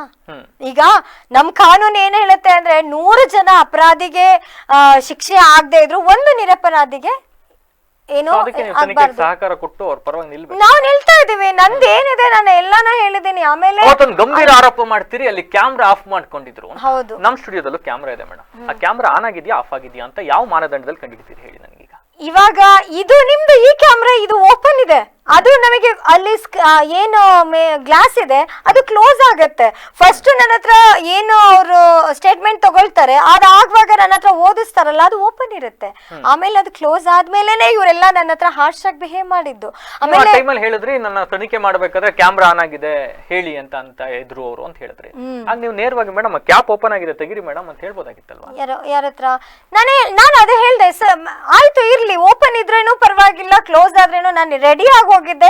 ಅವ್ರು ಏನೇ ಕ್ಯಾಮ್ರಾ ಆನ್ ಇದೆ ಅಂತ ಹೇಳ್ಬೇಕಾದ್ರೆ ನಿಮಗೆ ಗೊತ್ತಿತ್ತು ಅದ್ರಲ್ಲಿ ಕ್ಯಾಮ್ರಾ ಕ್ಲೋಸ್ ಆಗಿದೆ ಅಂತಿತ್ತಲ್ಲ, ನೀವು ಹೇಳ್ಬೋದಾಗಿತ್ತು ಎಲ್ಲ ಆನ್ ಆಗಿದೆ ಮೇಡಮ್ ಕ್ಲೋಸ್ ಆಗಿಲ್ವಾ ಕ್ಯಾಮ್ರಾ ಅಂತ ಕೇಳ್ಬೋದಾಗಿತ್ತಲ್ಲ. ನಾನು ಹೇಳ್ದೆ ಆನ್ ಆಗಿದ್ರು ಪರವಾಗಿಲ್ಲ ನನಗೇನು, ಈಗ ಕ್ಲೋಸ್ ಆಗಿದೆ ಆನ್ ಆಗಿದ್ರು ನನಗೇನು ಇಲ್ಲ, ನಾನು ಏನ್ ಹೇಳ್ಬೇಕು ಅದನ್ನ ನಾನು ಹೇಳ್ತೀನಿ. ಈಗ ಇದನ್ನ SIT ಅಧಿಕಾರಿಗಳು ಕೂಡ ಪ್ರಜ್ವಲ್ ರೇವಣ್ಣನ ವಿಚಾರಕ್ಕೆ ಬಂದ ಮೇಲೆ ರಿಲೇಟೆಡ್ ಏನೇ ಚರ್ಚೆಗಳಾದ್ರೂ ಮತ್ತೊಂದಾದ್ರೂ ಅದನ್ನ ವೀಕ್ಷಣೆ ಮಾಡಕ್ಕೆ ಅಂತಾನೆ ಒಬ್ರು ಇರ್ತಾರೆ ಮೇಡಮ್. ಸೊ ನೀವು ಕ್ಲಿಯರ್ ಆಗಿ ನೋಡಿದ್ರಾ ಕ್ಯಾಮ್ರಾ ಆಫ್ ಆಗಿತ್ತಾ? ಹೌದು, ಶೋರ್ ಅದು ಆಫ್ ಆಗಿತ್ತು. ಆಮೇಲೆ ಏನೇ ಕ್ಲೋಸ್ ಆಗ್ಬಿಟ್ಟಿತ್ತು. ಹೌದು, ಅದು ಇದು ಈ ತರದ್ದಲ್ಲ, ಅದು ಕ್ಯಾಮ್ರಾ ಪುಟ್ಟುದಿರುತ್ತೆ. ಸೊ ಅದ್ರಲ್ಲಿ ಫಸ್ಟ್ ಸ್ಟೇಟ್ಮೆಂಟ್ ತಗೊಳ್ಳುವಾಗ ಓಪನ್ ಇತ್ತು. ಅದಾದ್ಮೇಲೆ ಕೆಲವೊಂದು ಅಸಂಬದ್ಧ ಮಾತುಗಳು ಬರುವಾಗ ಅದು ಈ ತರ ಆಗ ಅವರು ಕ್ಲೋಸ್ ಮಾಡಿದ್ರು. ಸೊ ನನಗೆ ಒಂದಷ್ಟು ಹರ್ಟ್ ಆಗಿದ್ದು ಹೌದು. ಆಮೇಲೆ ನಾಳೆ ದಿನ ನನ್ ಮೇಲೆ ಏನಾದ್ರೂ ಹೆಚ್ಚು ಕಮ್ಮಿ ಆಗೋಕ್ಕೂ ಮುಂಚೆ ಪ್ರಿಕಾಷನ್ ನಾನು ಅದನ್ನ ಹೇಳ್ಬಿಡ್ಬೇಕು ಅನ್ನೋದಕ್ಕೆ ನಾನು ಯಾಕೆ ಇದನ್ನ ಕೇಳಿದೆ ಅಂತ ಅಂದ್ರೆ, ಈಗ ಕ್ಯಾಮ್ರಾ ಬಗ್ಗೆ ನಿಮ್ಗೆ ತುಂಬಾ ಐಡಿಯಾ ಇದೆ ಮೇಡಮ್? ನಿಮಗೆ ಇಲ್ಲ ಕ್ಯಾಮ್ರಾ ಬಗ್ಗೆ ಐಡಿಯಾ ಇಲ್ಲ. ಅದರಲ್ಲಿ ಲೆನ್ಸ್ ಇರುತ್ತೆ, ಅದು ನೋಡೋ ಮಾನಿಟರ್ ಇರುತ್ತೆ. ಲೆನ್ಸ್ ಕ್ಲೋಸ್ ಆಗಿತ್ತಾ ಮಾನಿಟರ್ ಕ್ಲೋಸ್ ಆಗಿತ್ತಾ? ಲೆನ್ಸ್ ಕ್ಲೋಸ್ ಆಗಿತ್ತು. ಯಾಕೆ ಅಂದ್ರೆ ಇದೊಂದು ದೊಡ್ಡ ನಾನು ಒಬ್ಳು ಕ್ಯಾಮ್ರಾ ಇಟ್ಕೊಂಡಿದ್ದೇನೆ. ನಾವು ಒಂದಷ್ಟು ನನ್ ಮಕ್ಳು ಫೋಟೋ ತೆಗಿವಾಗ ಲೆನ್ಸ್ಗೆ ಕವರ್ ಆದ್ರೆ ಅದು ಏನಾಗತ್ತೆ ಅಥವಾ ಲೈಟ್ ಆನ್ ಆಗಿದ್ರೆ ಏನಾಗುತ್ತೆ, ಅದಷ್ಟು ಒಂದಷ್ಟು ಕಾಮನ್ ಸೆನ್ಸ್ ಇದು ಈ ತರ ಕ್ಯಾಮ್ರಾಗಳಾಗಿದ್ರೆ ನನಗೂ ಗೊತ್ತಾಗ್ತಿರ್ಲಿಲ್ಲ. ಬಟ್ ಅದು ಮೇನ್ ಏನಿರುತ್ತೆ ಅದು ಕ್ಲೋಸ್ ಆಗೋದು ನಮ್ಗೆ ಗೊತ್ತಾಗುತ್ತೆ. ಅವರೇ ನನ್ನನ್ನ ಫಸ್ಟ್ ಸ್ಟೇಟ್ಮೆಂಟ್ ತಗೊಂಡಾಗ ಅವರು ಆಯ್ತಪ್ಪ ಇದು ಸ್ಟಾಪ್ ಮಾಡೋಣ ಅಂದಾಗ ಅದು ಕ್ಲೋಸ್ ಮಾಡಿದಾಗ ಕ್ಲೋಸ್ ಆಗಿದ್ನ ನಾನು ನೋಡಿದ್ದೆ. ಸೊ ಒಟ್ಟಿನಲ್ಲಿ ನಿಮ್ದೆಲ್ಲ ತನಿಖೆ ಆದ್ಮೇಲೆ ಒಂದು statement at the end of the day judicial ಮುಂದೆ ಯಾವ್ದು ಹೋಗುತ್ತೆ ಅಂದ್ರೆ ನಿಮ್ದೊಂದು ಸ್ಟೇಟ್ಮೆಂಟ್ ಅನ್ನ ನಿಮ್ ಕೆಲ ಏನು ಓದಿಸ್ತಾರೆ, ಅದು ಅಲ್ಲೇನಾದ್ರು ತಿದ್ದಿದ್ರಾ? ಅದನ್ನ ನಾನು ಇಲ್ಲ ಅಂತ ಹೇಳ್ತಾನೆ ಇಲ್ವಲ್ಲ. ನಂದು ಅಲ್ಲಿ ಏನಿದೆ ತಗೊಂಡಿದ್ದಾರೆ, ಅದಾದ್ಮೇಲೆ ನನ್ನ ಹತ್ರ ಈ ತರ ಮಾತಾಡಿದಾಗ ನಂಗೆ ಸ್ವಲ್ಪ ಕಷ್ಟ ಆಗಿದ್ದು ಹೌದು. ಅದನ್ನ ಮುಂದಿನ ಪ್ರಿಕಾಷನರಿ ನಾನು ಯೋಚನೆ ಮಾಡಿ, ಯಾಕೆ ಅಂತ ಹೇಳಿದ್ರೆ ಏನು ಹೇಳ್ತಾರೆ ಅಲ್ಲಿ ನಾನು ಕಾಲಲ್ಲಿದ್ದೆ, ಏನದು CDR ತೆಗ್ಸಿದ್ದಾರೆ ಅದರಲ್ಲಿ ಇವ್ರುಗಳಿಗೆಲ್ಲರಿಗೂ ಕಾಂಟ್ಯಾಕ್ಟಲ್ಲಿ ಇದ್ದೆ ಅನ್ನೋದು ಅಲ್ಲಿ ಪ್ರಶ್ನೆ ಆಗಿತ್ತು. ಸೊ ಹಾಗಾಗಿ ನನಗೆಲ್ಲೋ ಒಂದು ಕಡೆ ಹೆದರಿಕೆ ಆಯಿತು. ನನ್ನನ್ನು ಏನಾದರೂ ನಾಳೆ ದಿನಗಳಲ್ಲಿ ಎನ್ಕ್ವೈರಿ ಅಥವಾ ಇದರಲ್ಲಿ ಕಸ್ಟಡಿಗೆ ತಗೊಳ್ಳೋದಾದ್ರೆ. ಈಗ ಇಷ್ಟೆಲ್ಲ ಆಗಿ ಇಷ್ಟೆಲ್ಲ ಪ್ರಕರಣಗಳ ನಡುವೆ ಪ್ರಜ್ವಲ್ ರೇವಣ್ಣ ಅವರ ವಿರುದ್ಧವಾಗಿ ಏನು ಒಂದು ಆರೋಪ ಬಂದಿದೆ, ಅದರ ಪರವಾಗಿ ಒಂದು ತನಿಖೆ ನಡೀತದೆ SIT. Is it go in right way wrong way ಅನ್ಸುತ್ತೆ ನಿಮಗೆ? ಯಾವ್ದ್ರಲ್ಲಿ SIT ತನಿಖೆ ನಡೀತಾ ಇರತಕ್ಕಂಥದ್ದು ಕರೆಕ್ಟ್ ಮಾರ್ಗದಲ್ಲಿ ಹೋಗ್ತಾ ಇದೆ ಅನ್ಸುತ್ತೋ ಇಲ್ವಾ ದಿಕ್ ತಪ್ಪಿದೆ ಅಂತ ಅನ್ಸುತ್ತಾ? ದಿಕ್ ತಪ್ಪಿದೆ ಅಂತ ಹೇಳ್ತಿಲ್ಲ, ಅವ್ರವ್ರ ಕೆಲಸ ಮಾಡ್ತಿದ್ದಾರೆ. ಬಟ್ ನನ್ನ ಈಗ SIT ಅಂತ ಹೇಳಿದ್ರೆ ಯಾವ್ದ್ಯಾವ್ದಕ್ ಹಾಕಿದ್ದಾರೆ? ಬರೀ ಅವರು ಆರೋಪಿ ಮೇಲೆ ಬಂದಿರೋ ಆರೋಪಗಳಿಗೆ ಮಾತ್ರನಾ? ಅಲ್ಲಿ ಬಂದಿರೋದೇನು ಹೆಣ್ಮಕ್ಳುಗಳಿಗೆ ಅನ್ಯಾಯ ಆಗಿದೆ ಅನ್ನೋದು ತಾನೇ. ಹೆಣ್ಮಕ್ಳುಗಳಿಗೆ ಅನ್ಯಾಯ ಆಗಿರೋದು ಅಲ್ಲಿ ಹೆಣ್ಮಕ್ಳುಗಳದ್ದು ಫೋಟೋಗಳು ಅಥವಾ ವಿಡಿಯೋಗಳು ಇದೆ ಅನ್ನೋದನ್ನ ನಾನು ಕೇಳಿದ್ದೀನಲ್ಲ. ಆ ಹೆಣ್ಮಕ್ಳುಗಳಿಗೆ ಅನ್ಯಾಯ ಆಗ್ತಾ ಇದೆ ಅಲ್ಲ, ಆ ಹೆಣ್ಮಕ್ಳುಗಳು ವಿಡಿಯೋ ಯಾರು ತೆಗ್ದಿದಾನೋ ಅದನ್ನ ಆಚೆ ಬಿಟ್ಟ ಅಲ್ಲ, ಅವ್ರಗಳ್ನು ಎಲ್ಲಾರ್ನು ಅವ್ರಿಗೆ ಶಿಕ್ಷೆ ಆಗ್ಬೇಕು ಅನ್ನೋದು ನಂದಿದು. ನಾನು ಒಬ್ಳು ಹೆಣ್ಮಗ್ಳಾಗಿ ಅಲ್ಲಿ 4 ಗೋಡೆ ಮಧ್ಯೆ ಇದ್ದಿದ್ದಂಥದನ್ನ ಆಚೆ ಬಿಟ್ಟಿರೋದು ತಪ್ಪಲ್ವಾ? ಅಲ್ಲಿ ಅವನು ತುಂಬಾ ಕ್ಲಿಯರ್ ಆಗಿ ಹೇಳಿದ್ದ ಏನಂತ, ಒಬ್ಬ ಆರೋಪಿ ಡ್ರೈವರ್ ಅಷ್ಟು ಕ್ಲಿಯರ್ ಆಗಿ ಹೇಳಿದ್ದ. ಅವನು ಫಸ್ಟ್ ಎನ್ಕ್ವೈರಿ ಮಾಡ್ಲಿ ಅನ್ನೋದು ನಮ್ಮ ಉದ್ದೇಶ ಆಗಿತ್ತು. ಅದ್ರ ಜೊತೆಗೆ ಯಾವುದೋ ಒಂದು ವಿಷಯಗಳಿಗೆ ಹೆಣ್ಮಕ್ಳು ಜೀವನ ಹಾಳಾಗಿದ್ದು ನಮಗೂ ಎಲ್ಲರಿಗೂ ದುಃಖ ಆಗುತ್ತೆ. ಎಲೆಕ್ಷನ್ ಟೈಮ್ ವರ್ಗೂ ಯಾಕೆ ಕಾಯ್ದ್ರು ಎಲ್ಲರೂ ಅನ್ನೋದು ನನಗೆ ತುಂಬಾ ಬೇಜಾರ್ ವಿಷಯ. ಆ ಹೆಣ್ಮಕ್ಳುಗಳ ಜೀವನ ಏನಾಗತ್ತೆ ಅಂತ ಹೇಳಿ ಮುಂಚೆನೆ ಎಲ್ಲರೂ ಅದ್ರ ಬಗ್ಗೆ ಎನ್ಕ್ವೈರಿ ಸ್ಟಾರ್ಟ್ ಮಾಡಿ ಏನೋ ಒಂದ್ ಆಗಿದ್ರೆ ಇಷ್ಟು ಹೆಣ್ಮಕ್ಳುಗಳ ಜೀವನ ಹಾಳಾಗ್ತಿರ್ಲಿಲ್ಲ. ಇವತ್ತು ಕೂಡ ಕೆಲವು ನಾನು ಪೊಲೀಸ್ ಇಲಾಖೆನೂ ಮಾಡ್ಬೇಕಾಗಿತ್ತು, ನಿಮ್ ಪಕ್ಷದವರು ಮಾಡ್ಬೇಕಾಗಿತ್ತು, ಎಲ್ಲರೂ ಮಾಡ್ಬೇಕು, ಎಲ್ಲಾ ಜವಾಬ್ದಾರಿ ಅದು. ಪ್ರಜ್ವಲ್ ರೇವಣ್ಣ ಅವ್ರು 6 ತಿಂಗಳು ಮುಂಚೆನೆ ನಮ್ಗೆಲ್ಲ ಇಂಜೆಕ್ಷನ್ ಆರ್ಡರ್ ತಂದ್ಬಿಟ್ಟಿದ್ರು. ನಮ್ ಮೀಡಿಯಾಗೂ ಸೇರಿದಂಗೆ ನಂದೇ ಯಾವುದೇ ಖಾಸಗಿ ವಿಡಿಯೋಗಳನ್ನ ಪ್ರಸಾರ ಮಾಡಂಗಿಲ್ಲ ಅಂತ ನಮಗೂ ಸೇರಿದಂಗೆ ಇಂಜೆಕ್ಷನ್ ಆರ್ಡರ್ ನನ್ನ ಪತ್ರಿಕೆಗೂ ಬಂದಿತ್ತು, ಚಾನಲ್ಗೂ ಬಂದಿತ್ತು. ಹೌದು, ನೀವೇ ಪಕ್ಷದವ್ರೆ ಹೇಳ್ಬೇಕಾಗಿತ್ತು ಯಾಕೆ ಇಂಜೆಕ್ಷನ್ ಆರ್ಡರ್ ತಂದಿದ್ದಾನೆ. ಈಗ ನೀವೇ ನಿಮ್ ಪಕ್ಷದವರು ಜೊತೆಗೆ ಪೊಲೀಸ್ ಅವರು ಎಲ್ಲರೂ ಸೇರ್ಕೊಂಡು ಮಾಡ್ಬಿಟ್ಟಿದ್ರೆ ಇವತ್ತು ಹಿಂಗ ಆಗ್ತಾ ಇರ್ಲಿಲ್ಲ. ನಾನು ಅದನ್ನೇ ಹೇಳೋಕೆ ಹೊರಟಿದ್ದು ಕೂಡ. ಇವತ್ತು ಅಷ್ಟೇ ನಾನ್ ಹೇಳೋದು, ಒಂದು ಹೆಣ್ಮಗುಗೆ ವಿಡಿಯೋ ಹಿಡಿತಾ ಇದ್ದಾರೆ ಅನ್ನೋದು ಗೊತ್ತಿದ್ದಾಗ ಅವರು ಅದನ್ನ ಒಪ್ಕೊಂಡು ಆಗಿರುತ್ತೆ, ಅದು ಆಯ್ತಾ, ಅದೇನಾಗಿರ್ಬೋದು ಅದಾಗಿರುತ್ತೆ. ಸೊ ಅದ್ರಿಂದ ಆಚೆ ಬಂದಿದೆ ಅಂದಾಗ ಅದು ರಾಂಗ್ ಅದು ಅಲ್ಲಿ. ಆಮೇಲೆ ಇನ್ನೊಂದು, ನಮ್ಮ ಇತ್ತೀಚೆಗೆ ಒಂದು ನಮ್ಮ ದೇಶದ ಕಾನೂನು ಪ್ರಕಾರ ಯಾರೇ ಆಗ್ಲಿ ಒಂದ್ ಹೆಣ್ಮಗು ಈ ರೀತಿಯಾಗಿ ಅಂದ್ರೆ ಹಿಂಗೆ ನೆಕೆಡ್ ಆ ತರ ಫೋಟೋಗಳನ್ನ ಎಲ್ಲೂ ತೆಗಿಯೋ ಹಂಗೆ ಇಲ್ಲ. ಅವರು ತಕ್ಕೊಂಡು ಆಚೆ ಮಾಡೋ ಹಂಗಿಲ್ಲ ಅಥವಾ ಬೇರೆಯವರು ತೆಗಿಯೋ ಹಂಗಿಲ್ಲ. ಇದು ಕಾನೂನು ವಿರೋಧ ಇದು. ಸೊ ಈಗ ಎಲ್ಲರೂ ಅದರಲ್ಲಿ ಎಲ್ಲರದು ಅದು ಏನಂತ ಹೇಳಿದ್ರೆ ಎಲ್ಲರೂ ಆರೋಪಿಗಳ ವಿಷಯದಲ್ಲಿ ಬಂದ್ರೆ ಹಂಗ್ ನೋಡಿದ್ರೆ ಹೆಣ್ಮಕ್ಳುಗಳು ವಿಡಿಯೋ ಮಾಡಿದವ್ರೇನೋ ಅವ್ರಗಳೇನೋ ಇವ್ರು ಯಾರು ಆಚೆ ಬಿಟ್ಟಿದ್ದಾರೆ. ಹೆಣ್ಮಕ್ಳು ಮಾಡ್ತಾ ಇರ್ತಕ್ಕಂತ ಆರೋಪ ಏನು ಈ ಪ್ರಕರಣದಲ್ಲಿ? ಯಾರೋ ಒಬ್ರು ಜಿಲ್ಲಾ ಪಂಚಾಯತಿ ಮೆಂಬರ್ ಒಬ್ರು ಹೇಳ್ತಾ ಇದ್ರು, ನಾನು ಯಾವುದೋ ಒಂದು ವಿಚಾರಕ್ಕೆ ಸಂಬಂಧಪಟ್ಟಾಗ ಹೋದಾಗ ನನಗೆ ಗನ್ ತೋರಿಸ್ಬಿಟ್ರು, ಗನ್ ತೋರಿಸಿ ಹೆದರಿಸಿದ್ರು, ಭಯದಿಂದ ನಾನು ಆ ಸಂದರ್ಭದಲ್ಲಿ ಅವ್ರು ಹೇಳ್ದಂಗೆ ನಡ್ಕೊಬೇಕಾಯ್ತು. ಮತ್ತೊಂದು ಯಾವುದೋ ಪ್ರಕರಣಕ್ಕೆ ಬಂದ ಸಂದರ್ಭದಲ್ಲಿ ಅವ್ರು ಹೇಳ್ತಾರೆ, ಮಾಮೂಲಿ ವಿಡಿಯೋ ಕಾಲ್ ಮಾಡಿದ್ರು, ನಮ್ಮ ಸಂಸದರಲ್ವಾ ಅಂತ ನಾನು ವಿಡಿಯೋ ಕಾಲ್ ಪಿಕ್ ಮಾಡಿದೆ. ಅದಾದ್ಮೇಲೆ 2ನೇ ಸಲ ಬೇರೆ ನಿನ್ ಗಂಡಂಗೆ ಹಿಂಸೆ ಕೊಡ್ತೀನಿ ಅಂತನೋ ಅಥವಾ ನಿನ್ ಗಂಡನ್ನ ಬೆಳೆಗ್ ಬಿಡಲ್ಲ ಅಂತನೋ ಬ್ಲ್ಯಾಕ್ ಮೇಲ್ ಮಾಡಿದ್ರು. ಹಂಗಾಗಿ ಹೆದರ್ಕೊಂಡು ಅನಿವಾರ್ಯವಾಗಿ ನಾನು ಅವರ ಮುಂದೆ ಈ ತರ ನಿಲ್ಲಬೇಕಾಯ್ತು. ಅದಾದ್ಮೇಲೆ ಅದನ್ನ ವಿಡಿಯೋ ರೆಕಾರ್ಡ್ ಮಾಡ್ಕೊಂಡಿದ್ರು. ಅದನ್ನ ರೆಕಾರ್ಡ್ ಮಾಡ್ಕೊಂಡು ನೀನು ನಾಳೆ ನನ್ನ ಜೊತೆ ಬಂದು ಮತ್ತೊಂದು ಇನ್ನೊಂದು ಸಹಕರಿಸ್ತು ಹೋದ್ರೆ ಈ ವಿಡಿಯೋನ ಲೀಕ್ ಮಾಡ್ತೀನಿ ಅಂತ ಹೆದರಿಸಿದ್ರು. ಈ ತರದ ಆರೋಪಗಳನ್ನ ಅವ್ರು ಮಾಡ್ಕೊಂಡು ಹೋಗ್ತಾರೆ. ಹಂಗಾಗಿ ವಿ ಆರ್ ನಾಟ್, ನೀವು ಕೂಡ FIR ಕಂಪ್ಲೇಂಟ್ ಕಾಪಿನ ಫುಲ್ ಓದ್ದಿರೋದ್ರಿಂದ ಆ ವಿಚಾರವಾಗಿ ನೀವು ಮಾತಾಡೋದು ತಪ್ಪಾಗುತ್ತೆ ಅಂತ. ಆ FIR ವಿಷಯ ಅದು ಏನು ನೀವ್ ಹೇಳಿದ್ರಿ, ಅದು ವಿಷಯಗಳು ನನಗ್ ಗೊತ್ತಿಲ್ಲ. ಅಥವಾ ವಿಡಿಯೋಗಳು ಏನಿದಾವೆ ಅಲ್ಲಿ ಯಾರ್ಯಾರು ಇದಾರೆ ಅನ್ನೋ ವಿಷಯಗಳು ನಮಗ್ ಗೊತ್ತಿಲ್ಲ. ಇದಂತೂ ನನಗಿರೋದು ಅದು ಒಂದು ಆರೋಪ ಅನ್ನೋದು ಗೊತ್ತಿಬಿಟ್ರೆ. ಈ ಮೂಲಕ ಒಂದು ಕನ್ಕ್ಲೂಷನ್ ಮಾಡೋಣ. SIT ಅಧಿಕಾರಿಗಳು ತನಿಖೆಯನ್ನ ಏನ್ ಮಾಡ್ತಾ ಇದ್ದಾರೆ, ಆ ತನಿಖೆಗೆ ಅಕ್ಷತಾ ಅವರು ಹಾಜರಾಗಿದ್ರು. 3 ದಿವಸ ಅವರಿಗೆ ಸಹಕಾರವನ್ನ ಕೊಟ್ಟಿದ್ದಾರೆ. ಅಂಡ್ ತನಿಖೆಗೆ ಹಾಜರಾಗ ಸಂದರ್ಭದಲ್ಲಿ ಬಂದು ಮೀಡಿಯಾ ಮುಂದೆ ಮಾತಾಡೋ ಸಂದರ್ಭದಲ್ಲಿ ಅವ್ರಿಗೂ ಕೂಡ ಒಂದಿಷ್ಟು ಆತಂಕಗಳಿತ್ತು.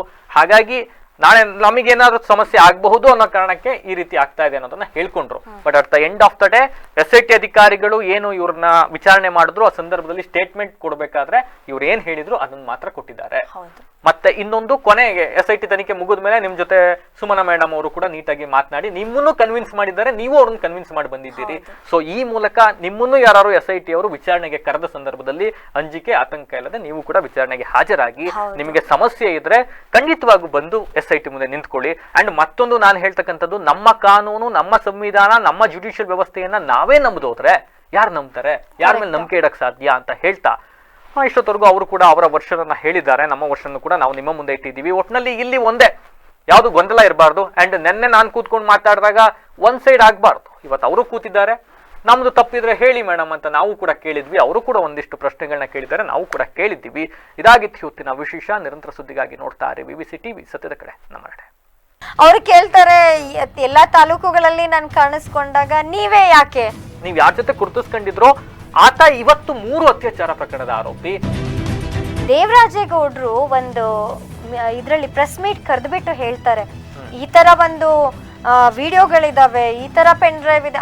ಸರ್ಕಾರ ಆಗ್ಲಿ ಅಥವಾ ಇವತ್ತೇನು ತಕ್ಷಣ SIT ಹೈಯರ್ ಮಾಡಿದ್ರು ಹಂಗೇನೆ ಅವತ್ ಒಂದು ಜಸ್ಟ್ ಎನ್ಕ್ವೈರಿ ಮಾಡಿದಿದ್ರೆ ಅವತ್ ನಿಮ್ ಪಕ್ಷದ ಹೈಕಮಾಂಡ್ ಎಚ್ಚೆತ್ಕೋಬಹುದಾಗಿತ್ತಲ್ಲ, ಅವತ್ ನಿಮ್ ಪಕ್ಷದ ಮುಖಂಡರುಗಳು ಎಚ್ಚೆತ್ಕೋಬಹುದಾಗಿತ್ತಲ್ಲ. ಪಕ್ಷಕ್ಕೆ ಇಷ್ಟು ಮುಜುಗರ ಆಗ್ತಾ ಇರಲಿಲ್ಲ.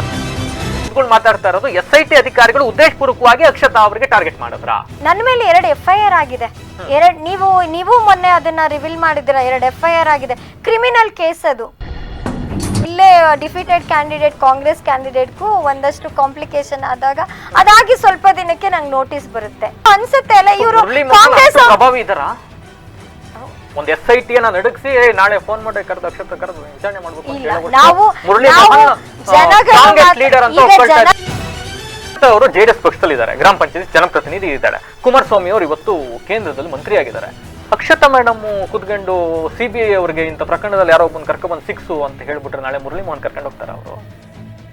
ಅಂದ್ರೆ ಆಮೇಲೆ ನೀವು ಒಬ್ರು ಇವಾಗ ಟಿವಿ ಚಾನೆಲ್ ಇದ್ ಮಾಡ್ತಾ ಇದ್ದೀರಲ್ಲ, ನೀವೇ ಹೋಗಿ ಸಕಲೇಶಪುರ ಭಾಗಗಳಲ್ಲಿ ಸರ್ವೆ ಮಾಡ್ಕೊ ಬನ್ನಿ, ಅವ್ರ ಬಗ್ಗೆ ಯಾವ ತರ ಮಾತಾಡ್ತಾರೆ ಅನ್ನೋದು ನಿಮ್ಗೆ ಗೊತ್ತಾಗುತ್ತೆ. ನಿಮ್ ಗ್ರಾಮ ಪಂಚಾಯತಿಯವರೇ ಯಾರೋ ಒಬ್ರು ಜೊತೆ ಮಾತಾಡ್ತಾರೆ, ಅವ್ರು ಹೇಳ್ತಾ ಇದ್ರು ಅಕ್ಷತಾ ಮೇಡಮ್ ಕಿರಿಕಪ್ಪ ಸಿಕ್ಕಾಬಟ್ಟೆ ಎಲ್ಲ ವಿಚಾರಕ್ಕೂ ಕಿರಿಕ್ ಮಾಡ್ತಾರೆ ಅಂತ ಹೇಳಿದ್ರು. ಹೌದಾ ಕಿರಿಕ ನೀವು? ನಾವು ಕಿರಿಕ್ ಅಂತಾನೆ ಅನ್ನಿಸ್ಕೊಳ್ಳೋದು.